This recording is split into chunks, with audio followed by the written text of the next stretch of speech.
గతించిన తరగతిలో మనం ఆలోచించింది వరములు లేవు అని ల్యాండింగ్ మనం చూడలేదు. వరములు ఉన్నాయి, ఉన్న వరములను సరిగ్గా ఉపయోగించని బ్యాచ్ కూడా సొసైటీలో ఉన్నారు అని మనం చూస్తాం.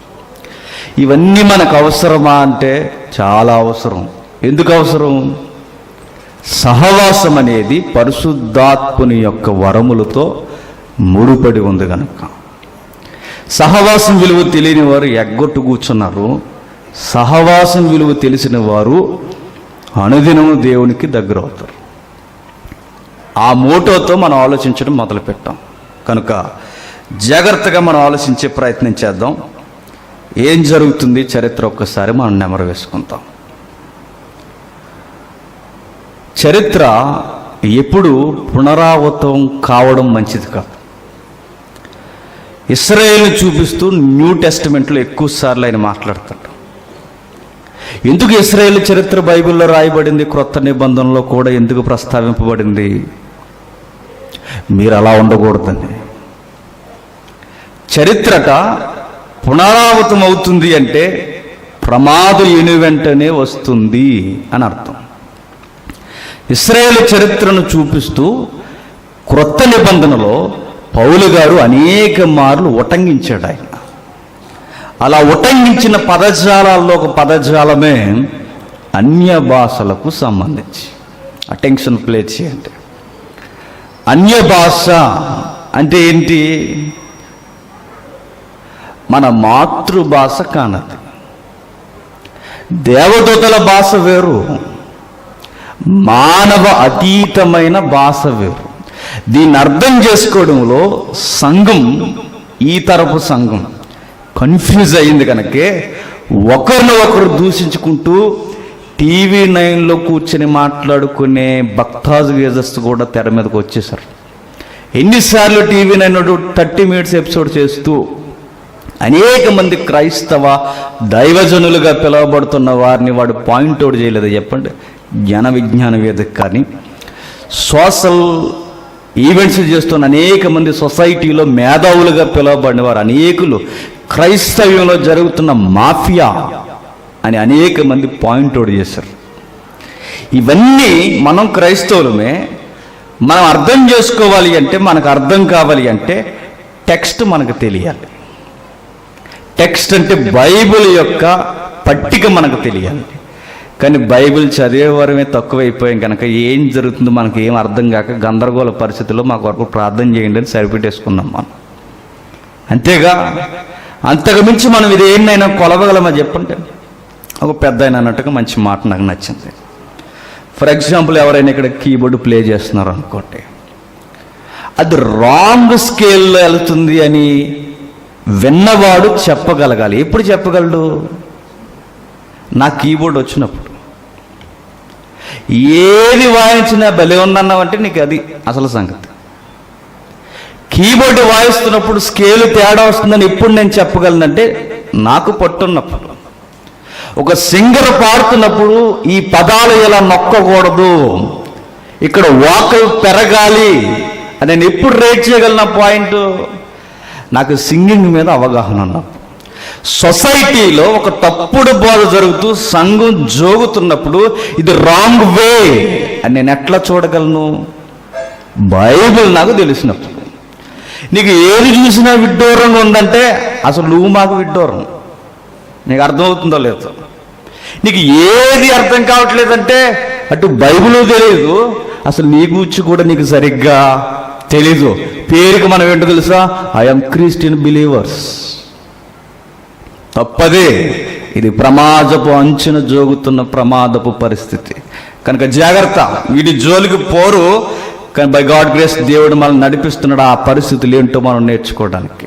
చూద్దాం ఏం జరుగుతుందో, పరిస్థితిని అర్థం చేసుకోవడానికి చూద్దాం. అన్య భాషలు అనేవి ఎందుకు ఆది సంఘము ఎక్కువగా మాట్లాడే పరిస్థితి, అది కొరింథీ సంఘములో ఎక్కువగా ఎందుకు ఉపయోగించాడు దేవుడు? ఇది దీని వలన ఒక నీతి మనం నేర్చుకోవాలి. బోధ నేర్చుకోవడం కాదు, మనకు నీతి చాలా ఇంపార్టెంట్ కనుక చూద్దాం. యెషయా గ్రంథం 28వ అధ్యాయం యెషయా గ్రంథం 28వ అధ్యాయం మొదటి వచనం నుండి, త్రాగుబోతులకు ఎఫ్రాయిమీల అతిశయ కిరీటమునకు శ్రమ, వాడిపోవుచున్న పుష్పం వంటి వారి సుందర భోసనమునకు శ్రమ, ద్రాక్షారసము వలన కూలిపోయిన వారి తల మీదనున్న కిరీటమునకు శ్రమ. ఆలకించుడి. బల పరాక్రమ గలవాడు ఒకడు ప్రభువునకు ఉన్నాడు. ప్రచండమైన వడగండ్లను అని చెబుతూ 12వ వచనంలో ఏమంటున్నాడో చూడండి. ఇదే నెమ్మది, ఇదే విశ్రాంతి అని చెప్పినవాడు నత్తివాని పెదవుల చేతను అన్య భాషతోను ఈ జనులతో మాట్లాడుచున్నాడు. ఈ పాయింట్ కావాలి మనకి. ఏం జరుగుతుంది? ఇదే నెమ్మది, ఇదే విశ్రాంతి అని చెప్పినవాడు నత్తివాని పెదవుల చేతను అన్య భాషతోను ఈ జనులతో దేవుడు మాట్లాడుచున్నాడు. మనం ఏ వేలో నడుస్తున్నప్పుడు ఏ క్వశ్చన్ మనం రేట్ చేసుకున్నాం? అసలు అన్య భాషలు అనేవి ఆది సంఘంలో ఎందుకు ప్రస్తావింపబడ్డాయి? అన్య భాష మాట్లాడడానికి ఎనుకున్న దేవుని ఉద్దేశం ఏమిటి? ఇవి సిద్ధాంతపరమైనవిగా లేచిపోయాయి. అర్థం చేసుకోవడంలో ప్రమాదాలు జరిగిపోయాయి. మొత్తానికి వీటిని తీసి పడేసరికి ఏవి లేవనేసి. అలానే అన్య భాషలు ఉన్నాయా అంటే మీకు ఎగ్జాంపుల్ చెప్పాను గతించిన తరగతిలో. ఎర్ర సముద్రం అన్నిసార్లు పాయలవుతుంది. సూర్యచంద్రులు ప్రతిసారి ఆగనవలసిన అవసరం లేదు. అన్య భాషలు ఇప్పుడు ఉన్నాయా లేదా మనకు తెలియాలంటే అసలు అన్య భాష ఎందుకు మాట్లాడారో మనకి తెలియాలి. కనుక ఇది చాలా లోతైన అవగాహనతో కూడిన పరిశీలన. కనుక కొంతసేపు మీరు గంట లేదా అరగంట, గంటన్నర అనుకోండి. కొంచెం శాస్త్రవేత్తలా ఫీల్ అయ్యి ఈ గ్రంథాన్ని పఠించండి, ధ్యానించండి. చూద్దాం ఏం జరుగుతుంది. ఈ పదం 12వ వచనం మనకు తెలియాలంటే మొదటి వచనం నుంచి చూద్దాం. త్రాగుబోతులకు ఎఫ్రాయిమీల అతిశయ కిరీటమునకు శ్రమ. ఎవరికి శ్రమ? ఎఫ్రాయిం అనే గోత్రికులకు శ్రమ. ఎఫ్రాయిం అనే గోత్రం ఒక్క గోత్రానికే కాదు, కానీ యెషయా గారు ఉపయోగిస్తున్న ఈ సమయానికి ఈ పదజాలం ఎఫ్రాయిము అనగానే ఉత్తర భూభాగమైన ఇశ్రాయేలీయులు. ఇది చరిత్ర. ఉత్తర భూభాగమైన ఇశ్రాయేలీయుల్ని దేనితో ఎక్కువగా పోల్చి మాట్లాడాలంటే ఎఫ్రాయిముని ఎక్కువగా ఎందుకు ఆ పదజాలం వాడాడు? ఇశ్రాయేల్ అంతటికి, అంటే ఇశ్రాయేల్ మూకంతటికి కలిపి ఉపయోగించిన పదం ఏంటంటే ఎఫ్రాయిం. ఎఫ్రాయిం ఎవరు? తెచ్చారు. ఎఫ్రాయిం ఎవరు? యోసేపు కొడుకు. యోసేపుకి ఎంతమంది కొడుకులు? ఇద్దరైన యోసేపు ఇద్దరు కొడుకులు. గుర్తుపెట్టుకోండి, గోత్రికులు కానివారు, కానీ గోత్రికులుగా పిలువబడ్డారు. 12 గోత్రాల్లోనికి ఏ స్వాస్యంలోనికి వచ్చారు? అబ్రహాముకి దేవుడు స్వాస్యం ఇచ్చాడు. ఏమిటా స్వాస్యం? కానాను భూభాగం. అది పరలోకానికి గుర్తు. చరిత్రలో అబ్రహాముకి ఇచ్చిన స్వాస్యంలోనికి కొడుకైన ఇద్దరు కొడుకులు గోత్రాల్లోకి వస్తున్నారు. వీళ్ళు దేనికి గుర్తు అంటే సంఘానికి గుర్తు. మరలా ఎఫ్రాయిము ఇశ్రాయేలులకు గుర్తయితే నెక్స్ట్ మనస్సే అన్యజనాంగానికి గుర్తుగా వ్యాఖ్యానించింది బైబిల్. అంటే ఇద్దరు కలపబడి అబ్రహాము స్వాస్యాన్ని పొందుకున్నారు. ఇదే ఇంటెన్షన్తో మీరు అదే డిక్షన్లోనికి, న్యూ టెస్ట్మెంట్లోకి రండి. ఇద్దరు కలపబడితేనే సంఘమైంది. ఎవరా ఇద్దరు? ఇశ్రాయేలు, అన్యజనులు. ఇశ్రాయేలీయులు అన్యజనులు కలపబడితేనే క్రీస్తు రక్తము చేత సంపాదింపబడిన సంఘమైంది. అలాగే ముంగుర్తుగా పోలికగా మనకు కనబడేది ఏంటంటే యోసేపు యేసుక్రీస్తుకు ముంగుర్తుగా మనకు సుగుణాలతో కనబడతాడు. ఆయనకు పుట్టిన కొడుకులు ఎవరంటే ఈ ఇద్దరైతే ఆ ఇద్దరు ఎవరికి గుర్తు అంటే ఒకరు ఇశ్రాయేలుకి ఒకరు అన్యులకు గుర్తయితే అబ్రహాముకి ఇచ్చిన విశ్వాసులకు తండ్రికి ఇచ్చిన స్వాస్థ్యంలోనికి వీళ్ళిద్దరూ సంఘముగా అంటుకట్టబడ్డారు. అంటే క్రైస్తవ సంఘానికి ముంగుర్తు అన్నమాట. ఇది మనసులో పెట్టుకోండి.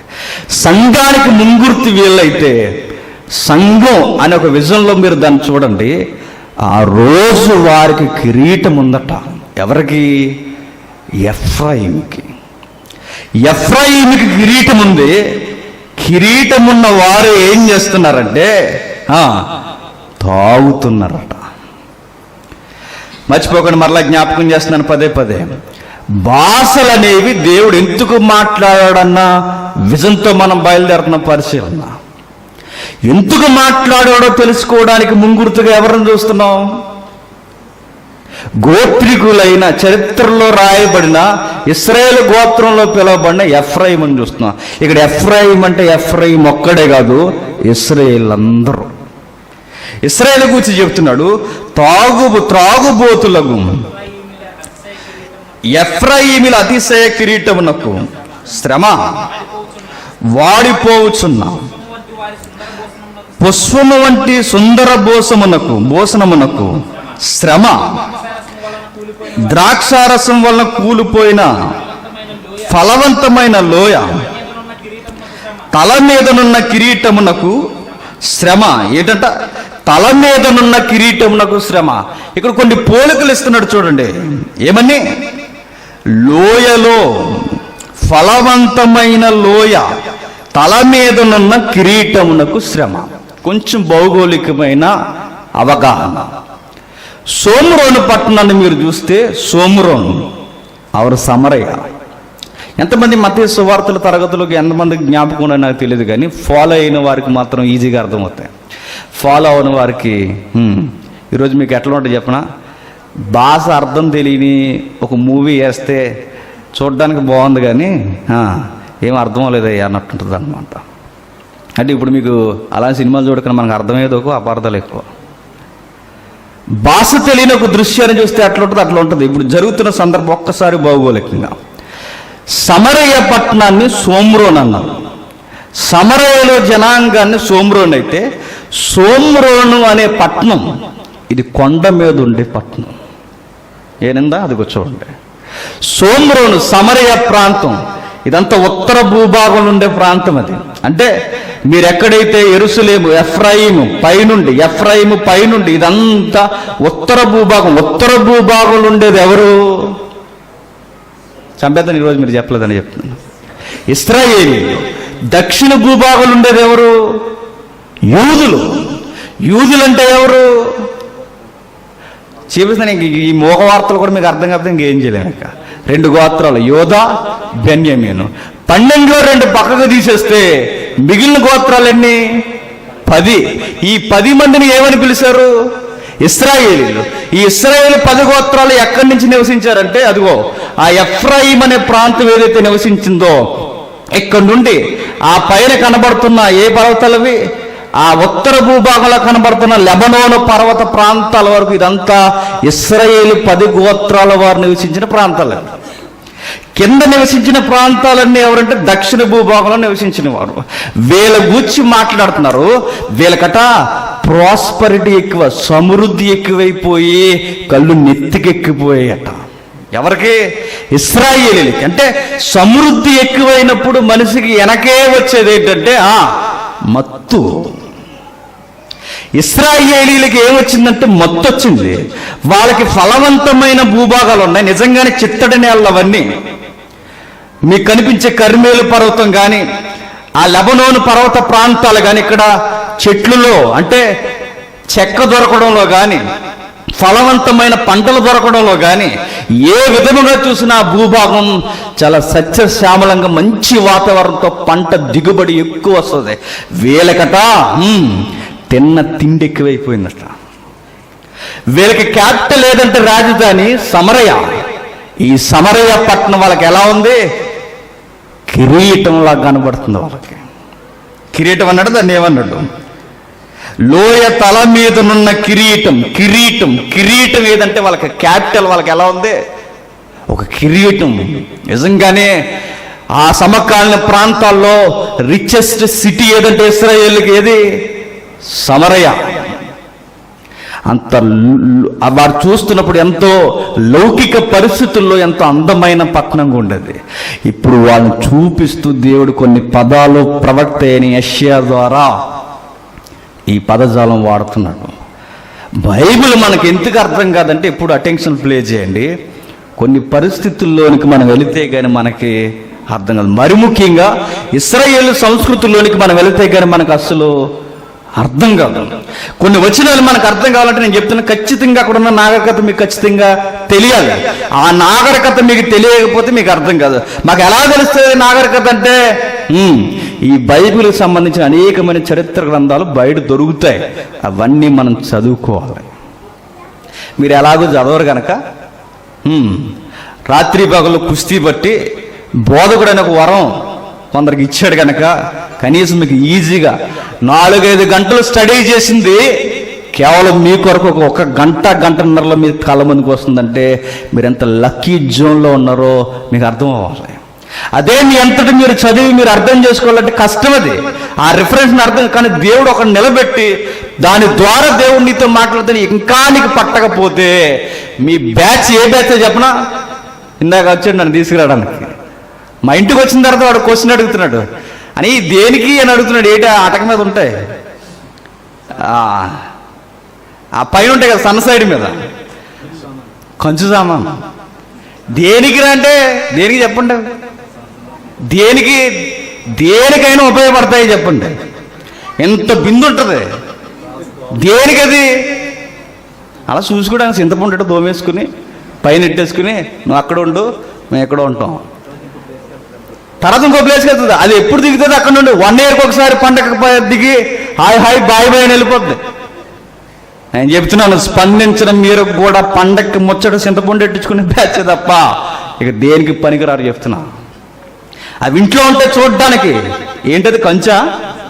కంచు సామాను. బంగారంలాగా ఉంటాయి, బంగారం కాదు అది. పనికిరాని సామానం ఎలా అయితే చూడ్డానికి అలంకరించుకుని పెట్టుకుంటాం సంఘానికి, ఈ గుంపు ఇలా కూర్చుని మీరు వెళ్ళిపోయినా చూడ్డానికి తప్ప ఇక దేనికి పనికిరారు. జాగ్రత్త, పనికిరాని పాత్రను దేవుడు ఖచ్చితంగా పెళ్ళగించేస్తాడు. ఏమనుకుంటున్నారు? పనికొచ్చే పాత్రగా అక్కడుండి అటక మీద ఉండే కన్నా పనికిరాని పాత్రగా సొసైటీకి కనబడుతున్న కనీసం బూడిద గిన్నె కింద ఉపయోగపడితే కొంచెం మేలుకరంగా ఉంటాం మనం. చూద్దాం ఏం జరుగుతుందో. వారి గురించి మాట్లాడుతూ త్రాగుబోతులకు ఎఫ్రాయిముల అతిశయ కిరీటమునకు వారి కిరీటం ఏమైపోయిందట? అతిశయం. వారికి అతిశయం వచ్చింది. అతిశయం కిరీటం మాకుంది అని వాళ్ళు చేస్తున్నది ఏంటంటే తాగుతున్నారట. ద్రాక్ష రసం వలన కూలిపోయారట. ఫలవంతమైన లోయలు చూసుకుని మురిసిపోయారట. ఈ కిరీటాలు చూసుకుంటూ మురిసిపోతున్న వీళ్ళందరికీ చెప్తున్నాను, దేవుడు అంటున్నాడు మీ కిరీటానికి శ్రమ. ఏదైతే అతిశయం అయిపోయిందో, ఏదైతే నీకు ధైర్యాన్ని ఇస్తుందో అది నీకు శ్రమ అవ్వబోతుంది, జాగ్రత్త అన్నాడు ఇశ్రాయేలు. నిజమే, నేను చెప్తున్నా, న్యూ టెస్టిమెంట్ కూడా డిక్షన్ వదల్లా. మీరు ఏదైతే బలం అనుకుంటారో ఖచ్చితంగా అందులోని మీరు ఓడిపోతారో ఒకరోజు మీరు గుర్తుపెట్టుకోండి. పేతురు అనుకోవడం నాకెంతో ఎక్స్పీరియన్స్ ఉంది నాకేంటిలే అనుకున్నాడు. ఓడిపోయి సముద్రం ఒడిన పిచ్చోళ్ళగా రోజు చిక్కులు పడిపోయిన వల్ల తిప్పుకుంటే ప్రభు వచ్చి తన దర్శిస్తే కానీ ఆయన జీవితానికి అర్థం లేకుండా పోతుంది. మనం ఏదైతే అనుకుంటామో నాకేంటిలే అని మీరు గుర్తుపెట్టుకోండి, ఆ రోజే ఒకరోజు ఓడిపోతామని గుర్తుపెట్టుకోండి. ఉన్నదాన్ని బట్టి దేవుని స్తుతించాలి కనుక ఉన్నదాన్ని చూసి ఇదే నా కిరీటం అని మురిసిపోతుంది. ఆస్తి అయినా పేరైనా ఏదైనా చెప్తున్నాను, దేవుడు ఒకరోజు దాన్ని పెళ్ళగించి పడేస్తాడు. ఏమి నేర్పిస్తున్నాడు మనకు చూపిస్తున్నాడు. త్రాగుబోతులు అంటే డ్రింకర్స్ అనకూడదు, స్టైలిష్గా. త్రాగుబోతులు అంటే అర్థం చేసుకుందాం. తాగినోడు ఎలా ఉంటాడు ఒకసారి మీరు చెప్పండి. తాగినోడు ఎట్లా ఉంటాడు? తాగినట్టు ఉంటాడు అనకూడదు. తాగినోడు ఎట్లా ఉంటాడు? ఒకసారి ఆడి మైండ్ సెట్లోకి వెళ్ళండి. తాగునుడు ఎట్లా ఉంటాడంటే వాడికి చుట్టుపక్కల ఏం జరిగిపోయినా వాడికి అనవసరం. అది వాడి ప్రపంచం. వాడికంటూ ఒక ప్రపంచం ఉంటుంది. తల్లి, చెల్లి, అక్క, తమ్ముడు, వదిన, అన్నయ్య, పిల్లలు వాడికి అన్ని అనవసరం. తల్లిదండ్రులు వాడికి అనవసరం. వాడి ఉద్యోగం, బాధ్యతలు, సంపాదన అనవసరం. వాడికి కావాల్సిందల్లా ఒకటి, నాది, నాకు, నా సంతోషం. ఈ తత్వం వచ్చేసిందట ఎవరికి? ఇశ్రాయేలుకి. తాగుబోతులంటే తాగేసి సిటీలో ఊగేస్తున్నారని కాదు, పోలికదే. వాళ్ళకి తాగే స్వభావం ఉన్నా వాళ్ళకు పెట్టిన జాడ్యం ఏంటంటే నాది నాది నాది నాది నాది నాది అని ఎక్కువైపోయి కొట్టేసుకుంటున్నారట. ఎవరో ఇశ్రాయేలు. తాగుబోతాడంటే ఎవడు అంటే వాడికి బయట ఉన్న పరిస్థితులతో సంబంధం లేకుండా వాడు గురించి, వాడు సౌలభ్యాన్ని గురించి, వాడు మత్తును గురించి, వాడు గురించి ఎవడైతే ఆలోచించుకుంటాడో వాడు తాగుబోతుతో సమానం అన్నాడు. అంతే కదా. వాడు రోడ్డు మీద పడిపోయినప్పుడు చూడండి, వాడికి లింగి ఊడిపోయిన అనవసరం, వాడు షర్ట్ సిరిగిపోయిన అనవసరం వాడికి. అది మెలుగు ఉంటే పరిస్థితులను బట్టి జాగ్రత్త పడతాడు. అది మత్తులో ఉంటే ఎవరేమైపోయినా ఎవరెంతమంది చూసుకుని నాకు అనవసరం, నాది నాకే అని బతుకుతాడు వాడు. ఇశ్రాయేలు అలా అయిపోయారట. చుట్టూన్న పరిస్థితుల్లో ధర్మశాస్త్రాన్ని అన్ని గాలికి వదిలేశారట. నరహత్యలు జరుగుతున్నాయి, వ్యభిచారం జరుగుతుంది, దొంగతనాలు జరుగుతున్నాయి.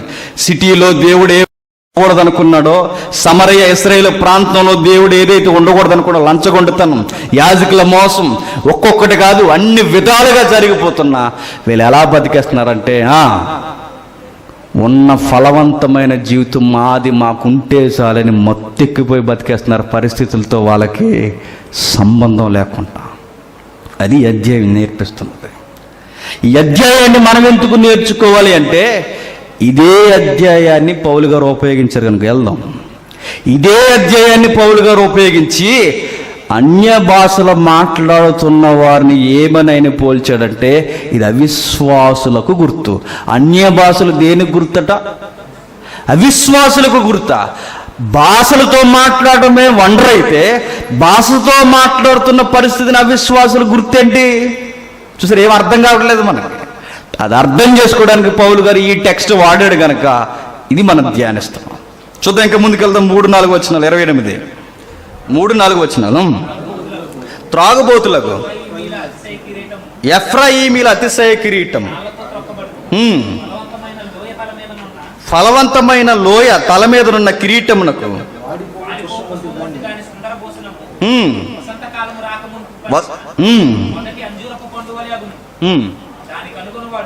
దాని కనుగొనివాడు అది వాని చేతిలో పడిన వెంటనే అది మృంగివేయబడును.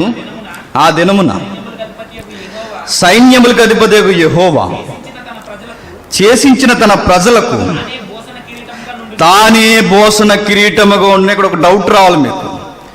ఎవరో వస్తున్నాడట. ఎవరు? ఎన్ని వచ్చినది? 5 వచ్చినవా? 4 వచ్చిన. ఫలవంతమైన లోయ తల మీదనున్న వాడిపో పుష్పం వంటి దానిని సుందర భూషణమును వసంతకాలమ రాక మునుపు పడిన మొదటి అంజూరపు పండువలాగు దాని కనుగొనివాడు దాన్ని చూడగానే అది వాని చేతిలో పడిన వెంటనే అది మృంగివేయబడి. ఒకడు ఆ పట్టణాన్ని చూస్తే, ఒకడంటే ఎవరు? ఎవడైతే ఆ పట్టణాన్ని దర్శిస్తున్నాడో వాడు చూసిన వెంటనే ఏంటి దీని పరిస్థితి ఇట్లా అయిపోయిందని. ఈ పరిస్థితి ఇలా మారిపోవడానికి దేవుడు ఉపయోగించాడు. ఏమని? పైన ఒక మాట ఉంటుంది చూడండి, బల పరాక్రమ గలవాడు ఒకడు ప్రభువునకు ఉన్నాడు. ఎవరా బల పరాక్రమ గలవాడు? యేసుప్రభు వారు కాదు, ఇక్కడ అసూరు రాజు. అసూరు రాజుని ఇశ్రాయేలు పట్టణాల మీదకి, ఇశ్రాయేలు భూభాగం మీదకి తీసుకురాబోతున్నాడు. ఎందుకు? మత్తు వదిలించడానికి. మీకు అర్థం కావాలి.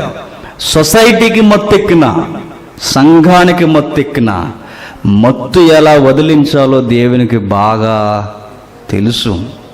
దులిమాడేస్తాడు ఆయన. ఆ రోజు ఇశ్రాయేలు సంఘం మత్తెక్కిపోయిందట. సంఘానికి చెప్తున్నాడు యెషయా ప్రవక్త ద్వారా, మిమ్మల్ని దులిమాడేసే పరాక్రమం గలవాడు ఒకడు ఉన్నాడు, వాడొస్తాడు, మీ సంగతి తేలుస్తాడని చెప్తున్నాడు. చూసిన వాడికి అర్థమవుతుంది ఏంటి, ఒకరోజు ఈ పట్నం అందమైన కిరీటముగా భూషణముగా ఉన్న ఈ కిరీటం ఇలా బూడిది పాలైపోయి వాడిపోయిన పువ్వులా ఈ పరాంతం ఎందుకు ఇలా అయిపోయిందంటే కారణం ఒకే ఒక్కటే, వాళ్ళు వ్యవహరించే విధానం తేడా వచ్చింది. ఒకడు వచ్చి దాన్ని మట్టి పాలు చేసేసాడు. జరిగింది ఇదంటే మధ్య సువార్త తరగతిలో చెప్పాం. జరిగింది క్రీస్తు పూర్వం 722లో అసూరు దండయాత్రలు ప్రారంభమైపోయి 22లో. అక్కడి నుంచి స్టార్ట్ అయిన ఇశ్రాయేలు నాశనం బబులోను సామ్రాజ్యం వరకు దులిమాడేశారు. అందులో దానియేలు లాంటి నీతిమంతులను కూడా తీసుకెళ్ళిపోయారు. కారణం ఒకే ఒక్కటే, సంఘం ఉండాల్సిన విధముగా ఉండకపోతే, నేను చెప్తున్నాను, మంచి విశ్వాసులు కూడా మిమ్మల్ని బట్టి ఏమవుతారు చెప్పనా, శ్రమల గుండా నడవాల్సిన పరిస్థితి వస్తుంది. మనల్ని బట్టి ఏమవుతుందంటే మంచివాడికి కూడా విపత్తు వచ్చే పరిస్థితి వస్తుంది.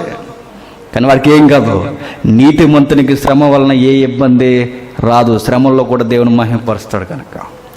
ఇంకా ఏం జరుగుతుందో, పరిస్థితి ఎంత గొడ్డుబారిపోయిందో మనకు తెలియాలంటే చూద్దాం. 7వ వచనం నుండి, అయితే వీరును ద్రాక్షారసం వలన చొక్కి చోలెదురు, మద్యము వలన తత్తరపడుదురు, యాజకులేమి ప్రవక్తలేమి అందరూ మద్యము వలన చొక్కి చోలెదురు, ద్రాక్షారసము వారిని మృంగివేయుచున్నది, మద్యము వలన తత్తరపడుచున్నారు, దర్శనము కలిగినప్పుడు సోలెదురు. ఆ పదం వచ్చింది చూడండి, దర్శనము కలిగినప్పుడు సోలెదురు, తీర్పు తీర్చి కాలమున తత్తరపడుదురు, వారి భోజనపు బల్లలన్నీ వాంతుతోనూ కల్మషముతోనూ నిండి ఉన్నవి, అవి లేని చోటు లేదు. వాడు ఎవరికి విద్య నేర్పును, ఎవరికి వర్తమానము తెలియచేయును, తల్లిపాడు విడిచిన వానిక, సన్ను విడిచిన వారిక. చూసారా, ఈ పదం ఎప్పుడో అదో ఆజ్ఞాంబడాది వచ్చిన సుప్రచితం మనకి. ఏం మాట్లాడుతున్నాడో చూడండి. ఎవరికి చెబుతారు, మీరు ఎవరితో మాట్లాడతారు? తల్లి పాలు విడిచిన వానిక, తల్లి రొమ్ము విడిచిన వాడిక. ఎవరికి మీరు చెప్పేది? వాడి స్టేజ్ ఎట్లా ఉందంటే, ఇశ్రాయేల్ యొక్క స్టేజు, నువ్వు నాకు చెబుతున్నావు, నేనేమన్నా పాల సీసా నోట్లో పెట్టుకున్నాను అనుకుంటావా అంటారట. దేవుడే అంటున్నాడు, వాడు ఏమైనా చిన్నపిల్లవాడు అనుకుంటున్నావా? వాడికి అన్నీ తెలుసు. ఇశ్రాయేలుని చూసి మాట్లాడుతున్నాడు. వారికి అన్నీ తెలిసే మొత్తెక్కిపోయారు. ఎవరికి చెప్పాలి? చిన్నపిల్లకైతే ఆ ఇలా రాయాలరా, ఇలా రాయాలరా, ఇలా రాయాలరా అని చెప్పొచ్చు. వీడి పీజీ లెవెల్లో ఉన్న వీడి మొత్తెక్కిపోయాడంటే ఎవరికి చెబుతారు అని ప్రవక్త మాట్లాడుతున్నాడు. యెషయా ద్వారా మాట్లాడుతున్నాడు. దేవుడు ఏమని ఎవరికి చెప్పాలి? ఇక చెప్పనని డిసైడ్ అయిపోయాడు దేవుడు. ఇశ్రాయేలుకి చెప్పి చెప్పి చెప్పి చివరికి ఏమైపోయారంటే యాజకులు ప్రవక్తలు కూడా మొత్తెక్కిపోయి దూగుతున్నారట అక్కడ ఇశ్రాయేలు ప్రాంతంలో. ద్రాక్షరసం అంటే అక్కడ పదం ఉపయోగించటం. ద్రాక్షరసం అనేది ఇశ్రాయేలీల్లో యూదుల్లో ప్రతి ఒక్కరికి సహజంగా తీసుకునే పానీయం. అది అందరూ తీసుకుంటారు. ఒరిజినల్గా ఎవరైనా తీసుకుని ఎక్కువ మోతాదులో వాళ్ళు కలిగి ఉన్నారంటే బాగా సెటిల్ అయిన ఫ్యామిలీ అన్నమాట. ఎవరు? ఇశ్రాయేల్ కొంచెం భౌగోళికంగా. ఫర్ ఎగ్జాంపుల్, నీ తైలము చేత నన్ను అభిషేకించి నన్ను దీవించితివి అంటాడు. ఎవరు? దావీదు గారు. ఎక్కువగా తైలము చేత అంటే తైలం అంటే ఆయిల్. ఒకరింట్లో ఆయిల్ సమృద్ధిగా దొరుకుతుందంటే కొంచెం సెటిల్ అయిన ఫ్యామిలీ అన్నమాట. ఎందుకంటే అవన్నీ ఎడారు భూభాగాలు. అర్థం కావాలంటే పొలం పనులకు వెళ్ళేవారిని, కొంచెం ఉద్యోగస్తుల్ని, ఇద్దరు దేహాలు మీరు చూడండి, శర్మాన్ తేడా కనిపిస్తుంది మీకు. ఏం కనబడుతుంది? ఏం కనబడుతుంది అంటే పొలం పనులకు వెళ్ళేవారి దేహం ఏమవుద్ది? పగిలిపోయినట్టు, వాడిపోయినట్టు ఇవన్నీ కనబడుతుంది మనకి. వాళ్ళ చర్మం బిగిసిపోయి చూడ్డానికి కొంచెం చాలా దెబ్బతిన్న దేహంగా మనకు కనబడుతుంది. అది కొంచెం లగ్జరీగా, కొంచెం స్థితిగతులు బాగున్నవారి చర్మాన్ని చూడండి, నునుపుగా కోమలంగా ఉంటాయి. ఎందుకు? వీళ్ళు వాడలేని పరిస్థితుల్లో ఉన్నారు. ఏంటి?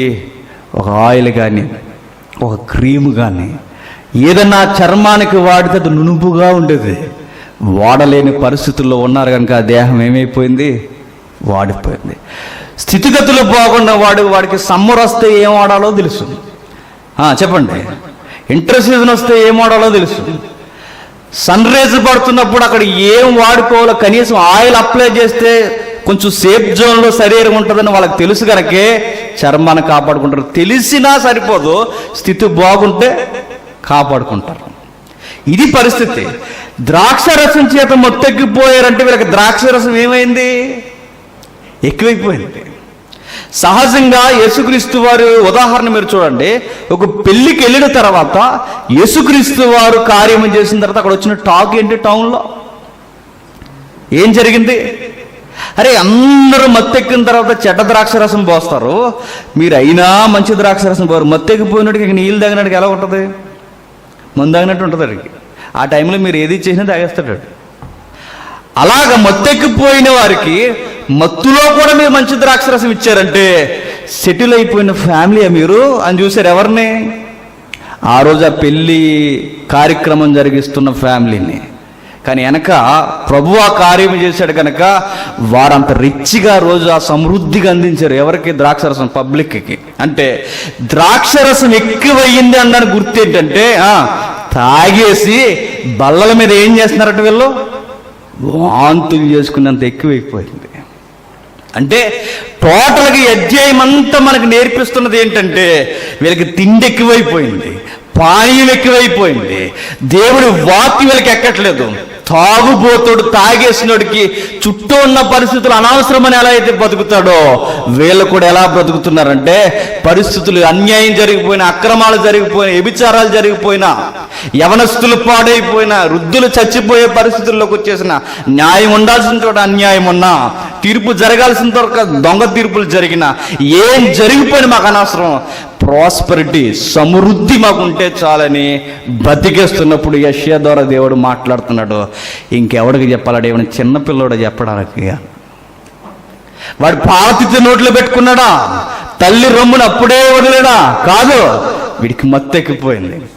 ఇప్పుడు నేను చెప్తున్నాను, ఆయన మాట్లాడుతూ మీ పరిస్థితి ఎలా అయిపోద్దో చూడండి దేవుడు చెప్తున్నాడు. ఇప్పుడు చదువుతాడు. ఆజ్ఞ వెంబడి ఆజ్ఞ, ఆజ్ఞ వెంబడి ఆజ్ఞ, సూత్రము వెంబడి సూత్రము, కొంత ఇచ్చట కొంత అచ్చట చెప్పుచున్నాడని వారు అనుకుంటురు. నిజమే. ఏమనుకుంటున్నారట? దేవుని వాక్యం ఒక్క చోటని రావట్లేదు. మొత్తెక్కిపోయి చూడండి ఎలా మాట్లాడుతున్నారు. ఒకే వాక్యం ఒక్క దిక్కునే మనకు దొరకట్లేదు, దేవుని ఆజ్ఞలు ఒక్క దిక్కునే రావట్లేదు. కొన్ని మనకి ఇచ్చాడు, కొన్ని ఆ ప్రాంతంలో ఇచ్చాడు. వాళ్ళకి ఆ ప్రాంతం ఏ ప్రాంతం? యోగ జనాంగాలు లేదా మిగిలిన ప్రాంతాలు. వాళ్ళకి ఏ ప్రాంతాలతో పోల్చుకుంటారంటే మనం కొన్ని పాటించే, వాళ్ళు కొన్ని పాటించే. దేవుని వాక్యాన్ని వారు విభజించేసుకొని మనకు అన్ని ఫుల్గా ఏమి లేవులే, కొంచెం కొంచెం బతికిస్తుంది అంటే మనల్ని అంటారు అన్నమాట. మనకు అటు క్రైస్తవం అబ్బదు, ఇటు లోకం అబ్బదు, ఇటు కాని పరిస్థితుల్లో అటు ఇటుగా ఊగేలా అయిపోయారు. ఎవరు? ఇశ్రాయేలు. మనం కూడా అంతే చూడండి. పూర్తిగా క్రైస్తవం అని చెప్పలేం, అలానే పూర్తిగా మీరు విగ్రహారాధకులు అని చెప్పలేం. రెండు ఉంటాయి మనకి. అందుకే మనకు ఒక సూత్రం ఏంటి? దయ్యానికి పెట్టేది దయ్యానికి పెట్టేయాలట. పెట్టి ఈసారి ఏం పెడతావు? దయ్యానికి పెట్టేది దయ్యానికి పెట్టేయాలట. దేవుడు పెట్టేది ఏంటి పెట్టేదని అడగండి ఈసారి. ఏటీలు పెట్టేది ఏం లేదు, తింగర భాష అంతే. ఏం మాట అర్థం పడతా అంటే మేము అటు ఉంటాం ఇటు ఉంటాం అని చెప్తున్నాను. రెండు పడవల మీద కాలేసినట్టు ఏమవుతాడని సామెత చెప్తుంది. మునిగిపోవడమే కాదు, రెండు భాగాలుగా సీరిపోతావు కూడా, చస్తావు. ఇశ్రాయేలు కూడా ఏమవుతారు చూడండి, మనం ఫుల్ఫిల్ అవసరం లేదన్నాడు. కానీ ప్రవక్త అన్నాడు దాన్ని కన్ఫర్మ్ చేస్తూ నిజమే మీ పరిస్థితి ఏం కాబోతుందో చెప్తున్నాను వినండి అన్నట్టు.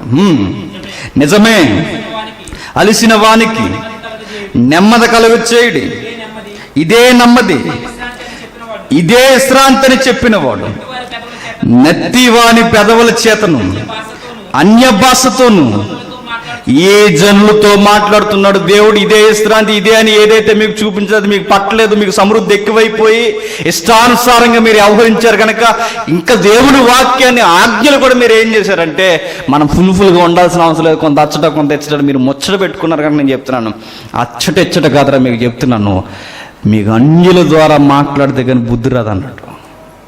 అది అన్య భాష. ధర్మశాస్త్రం మీ దగ్గర ఉన్నప్పుడు, నా వాక్ మీ దగ్గర ఉన్నప్పుడు మీకు పట్ల ఈసారి నేను ఎలా మాట్లాడాలనుకుంటున్నానంటే ఒక అన్య జనాంగం ద్వారా మీతో మాట్లాడాలను. అది అన్య భాష. ఎవరు అన్య జనాంగం ద్వారా మాట్లాడితే దేవుడు అన్య జనాంగం ఉపయోగించుకున్న సమకాలీన ప్రజానికం ఎవరు ఈ టెక్స్ట్లో? ఎవరు? అసూరియన్స్ అంటే అన్యులు. అన్యుల ద్వారా దేవుడు వాళ్ళతో మాట్లాడాడు. అన్యుల ద్వారా మాట్లాడడం మొదలుపెట్టాడు. మాట్లాడడం అంటే అక్కడ పరాయి భాష అయిన వారు పవిత్ర భూభాగంగా పిలవబడి కానా భూభాగంలో వాళ్ళ విస్తారానుసారంగా రౌద్రముతో వచ్చేసి వాళ్ళ భాషల వాళ్ళతో కలిపేసి వాడి వ్యవహారం ద్వారా దేవుడు మాట్లాడుతూ నువ్వు సరిగ్గా లేవు గనక వీడొచ్చాడు అని దేవుడు వాడికి చూపిస్తున్నాడు. వాళ్ళతో మాట్లాడాడట. ఎలా మాట్లాడంటే దులిమడేసాడు, వాళ్ళని బూడిద పాలు చేసేసారు, వారి కిరీటాలు ఊడిపోయాయి, వాళ్ళ గౌరవం పోయింది, వాళ్ళు అతిశయించేదంతా మట్టి పాలైపోయింది. అసూరు రాజులు వచ్చి వాళ్ళు ఏం చేశారంటే, అన్య జనాంగం వచ్చి వాళ్ళని ఏం చేసిందంటే వారి యొక్క వైభవం సుందర భూషణంగా ఉన్నదంతా గడ్డి పువ్వులు అయిపోయింది. వాడిపోయిన పువ్వు ఎలా అయిపోతుందో ఇశ్రాయేలు జనాంగం కూడా అట్లా అయిపోయింది. పరిస్థితులంతా తారుమారైపోయాయి. ఒకసారి మనం ధ్యానించాం, మీకు ఎంతమంది గుర్తుందో వాళ్ళు ఎంతగా ఊగిపోయారో. సమకాలీన పరిస్థితులకి సమకాలికుడైన ఆమోస్ కూడా మాట్లాడాడు. ఏమని చూద్దాం ఒకసారి. ఆమోసు గ్రంథం 6వ అధ్యాయం. నాకు చిన్న డౌట్ వస్తుంది, అర్థమవుతుంది ఎవరికైనా? అర్థమవుతుంది కదా? ఓకే, అర్థమయ్యే వాళ్ళు నా ఎంక చూడండి, అర్థం కాని వాళ్ళు నా ఎంక అలా చూడకండి. ఎందుకంటే నాకేం అర్థం ఒక ఏం చెప్తాను నాకు తెలియకుండా పోతుంది. చూద్దాం. యెషయా గ్రంథం, క్షమించండి, ఆమోసు గ్రంథం 6వ అధ్యాయం 1వ వచనం నుండి. సియోనులో నిర్వచారముగా ఉన్నవారికి శ్రమ, సోమ్రోను పర్వతం మీద నిశ్చింతగా నివసించే వారికి శ్రమ. ఇక్కడ 2 పట్టణాలు లేపుతున్నాడు. ఎవరెవరిని? సియోనులో నిర్వచారముగా ఉన్నవారికి శ్రమ, నిశ్చింతగా నివసించే వారికి శ్రమ. సోమ్రోను ఎవరికి గుర్తున్నావు? ఇశ్రాయేలుకి. సియోను యెరూషలేము భూభాగం. సియోను అనే పదానికి మరొక పదం యెరూషలేము. యెరూషలేముని మరొక పదం ఏమంటారు? సియోను పట్టణమా అంటారు. అంటే సియోను పట్టణానికి బుద్ధి చెప్పడానికి ఆమోసు ఎవరిని చూడమంటున్నాడు? సోమ్రోను చూడంటున్నాడు. బాగా వినాలి. ఈరోజు ఏం వండుకున్నారో తెలియదు చెప్తున్నాను. మీరు సరిగ్గా సహకరిస్తే ఇంటికి వెళ్తారు, లేకపోతే నేను చెప్తున్నాను క్వారంటైన్లో ఉన్నట్టు నేను చెప్తున్నాను, సాయంత్రం వరకు ఎక్కడ ఉండిపోతారు. స్పందించండి. నిర్విచారముగా అంటే నిర్విచారముగా అంటే ఏం పట్టించుకోకుండా ఉండడం. మాకు ఎందుకంటే ఇవన్నీ ఏమి పట్టించుకోకుండా ఉండడం మాకు అనవసరం. భక్తిలో ప్రమాదం ఏంటో చెప్తుంది అధ్యాయం. ఏం పట్టనట్టుగా ఉండడం కూడా ప్రమాదం. ఏ బాధ్యతలు తీసుకోకుండా ఉండడం కూడా ప్రమాదం. ఇశ్రాయేలు ఎలా ఉన్నారంటే అలా జనరల్గా తాపీగా ఉన్నదానితో ఎంజాయ్ చేస్తూ స్థితిగతుల్లో ఏమేమి కొనుక్కోవాలి, ఏ మంచాలు చేసుకోవాలి ఉంది అక్కడ. ఏ మంచాలు చేసుకోవాలి, రోజు ఉడ్డా, టేకా, ఇంకా చెప్పండి ఇంకా రిచ్గా ఏమున్నాయో, ఏ మంచం చేసుకోవాలి, ఏ చెక్క వాడాలి, దీనికి ఏం ఫినిషింగ్ ఇవ్వాలి, ఇవన్నీ చేసుకుంటే మనకన్నా అప్డేట్ అయిపోయి వాళ్ళు దేంతో చేస్తున్నారు తెలిసి మంచాలు ఏనుగు దంతాలతో మంచాలు చేసుకున్నంత ఎత్తుకు ఎదిగిపోయాడు. ఎవరు? ఇశ్రాయేలీయులు. చెబుతాడు అధ్యాయంలో, చూద్దాం. సియోనులో నిర్వచారముగా ఉన్న వారికి శ్రమ, సోమ్రోను పర్వతం మీద నిశ్చింతగా నివసించే వారికి శ్రమ. ఇశ్రాయేలు వారికి విచారణకర్తలై జనులలో ముఖ్య జనమునకు పెద్దలైన వారికి శ్రమ కల్లేకి పోయి విచారించుడి. అక్కడి నుండి ఆమాతు మహాపురమునకు పోవుడి, ఫిలిష్తీయుల పట్టణమైన గాతునకు పోవుడి.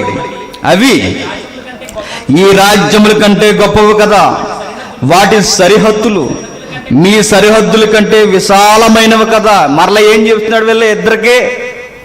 అన్యుల పట్టణాలు చూడండి, కన్నేకి పొండి, హామాతుకు పొండి, ఫిలిష్తీయుల పట్టణమైన గాతునకు పొండి. ఒకప్పుడు ఆ పట్టణాలు ఎలా ఉండేవి? అదిరిపోయే పట్టణాలు. ఎక్కడ మనకు కనబడుతుంది? యెహోషువ మిగిలిన ఎంతమంది? 12 మంది అనుకుంటా. 12, 24 మంది ఎంతమంది ఏగులు వారికి వెళ్తారు, గుర్తుందా? ఏగులు వారికి వెళ్ళినప్పుడు వారు చూసిన సిటీస్లో కొన్ని సిటీస్ ఏంటి? ఈ పట్టణాలు కూడా ఒకప్పుడు రిచ్గా ఉండేవి, అంత పరిస్థితులు బాగుండేవి, మీకన్నా సమృద్ధిగా ఉండేవారు. ఆ కల్లే కానీ, హామాతు కానీ, ఫిలిష్తీయుల పట్టణమైన గాతు కానీ. ఈరోజు వాళ్ళు ఏమైపోయారు? ఇశ్రాయేలు జనాంగమా, యోధ జనాంగమా, మట్టి పాలు అయిపోయారు. మీరు కూడా అలా అయిపోతారని జీవిస్తున్నాడు వాళ్ళకి. ఇవేంటో, ఈ పట్టణాలు ఏంటో, ఇవి ఎక్కడున్నాయో మత్తయి సువార్త తరగతిలో మనం చూసాం. ఎంతమందికి జ్ఞాపకం ఉన్నాయో నాకు తెలియదు. ఆ ప్రాంతాలు ఎలా బూడిద పాలు అయిపోయాయో ఆ తరగతుల్లో మనం చూసాం. ఆ కల్ని అనే పట్టణం ఎక్కడిది? ఎవరు సిటీ మీద అది వచ్చింది? ఆ ప్రాంతం ఎందుకు అయిపోయింది? ఎందుకు ఇక్కడ ఆమోస్ గారు చూపిస్తున్నారు? అవన్నీ మనం ధ్యానించాం.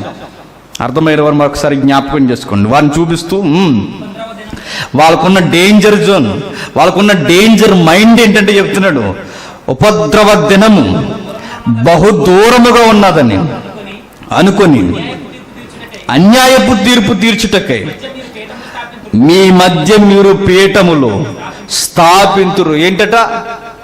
మనిషి ఎప్పుడు ఇష్టానుసారంగా వ్యవహరిస్తాడట. జడ్జిమెంట్ ఎక్కడో ఉంది, న్యాయం తీర్చేవాడు ఎవడు మన దగ్గర ఉన్నాడు. మనం ఎలా పడితే అలా అన్యాయపు తీర్పులు తీర్చేస్తే అడిగేది ఎవడని ఇష్టానుసారంగా పెట్టిరేగిపోయారట. ఎవరు?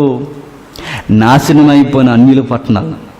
మీరు కూడా ఎట్లా ఉన్నారంటే, ప్రభు ఎప్పుడో ప్రతిదండం చేస్తాడు, ఎప్పుడో వస్తాడు. ఆయన వచ్చేది ఎప్పుడో వస్తాడు కనుక ఈరోజు తిందాం, తాగుదాం, తిరుగుదాం, అడ్డగోలుగా ఎవడ కనబడితే వాడి మీదకి ఎక్కి తొక్కేద్దాం, అడ్డగోలుగా వాడికి తీర్పులు తీర్చేద్దాం. ఎప్పుడో జరుగుద్దులే నాశనం, ఇప్పుడు ఏం జరగదులే అనుకుని దొంగ తీర్పులు చెప్తున్నారట. అప్పుడు చెప్తున్నాడు, వాళ్ళు ఎలా అయితే ఉద్దేశాలతో బతికి నాశనం అయిపోయారో యోధా, ఇశ్రాయేలు, మీకు ఆ జాడ్యం వచ్చింది కనుక చెప్తున్నాను, మీరు నాశనం అయిపోతారు అన్నాడు. అలాగే నాశనం అయిపోయారు వాళ్ళు.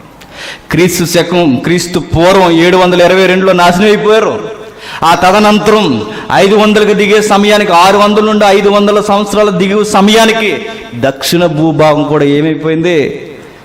నాశనం అయిపోయింది. ఒకటి చూపిస్తున్నాడంటే దేవుడు, మనం జాగ్రత్తగా ఉండమని. చరిత్ర మరలా పునరావృతం అవుతుందంటే నువ్వు కూడా అలాగ అయిపోతావు అని ప్రమాదం.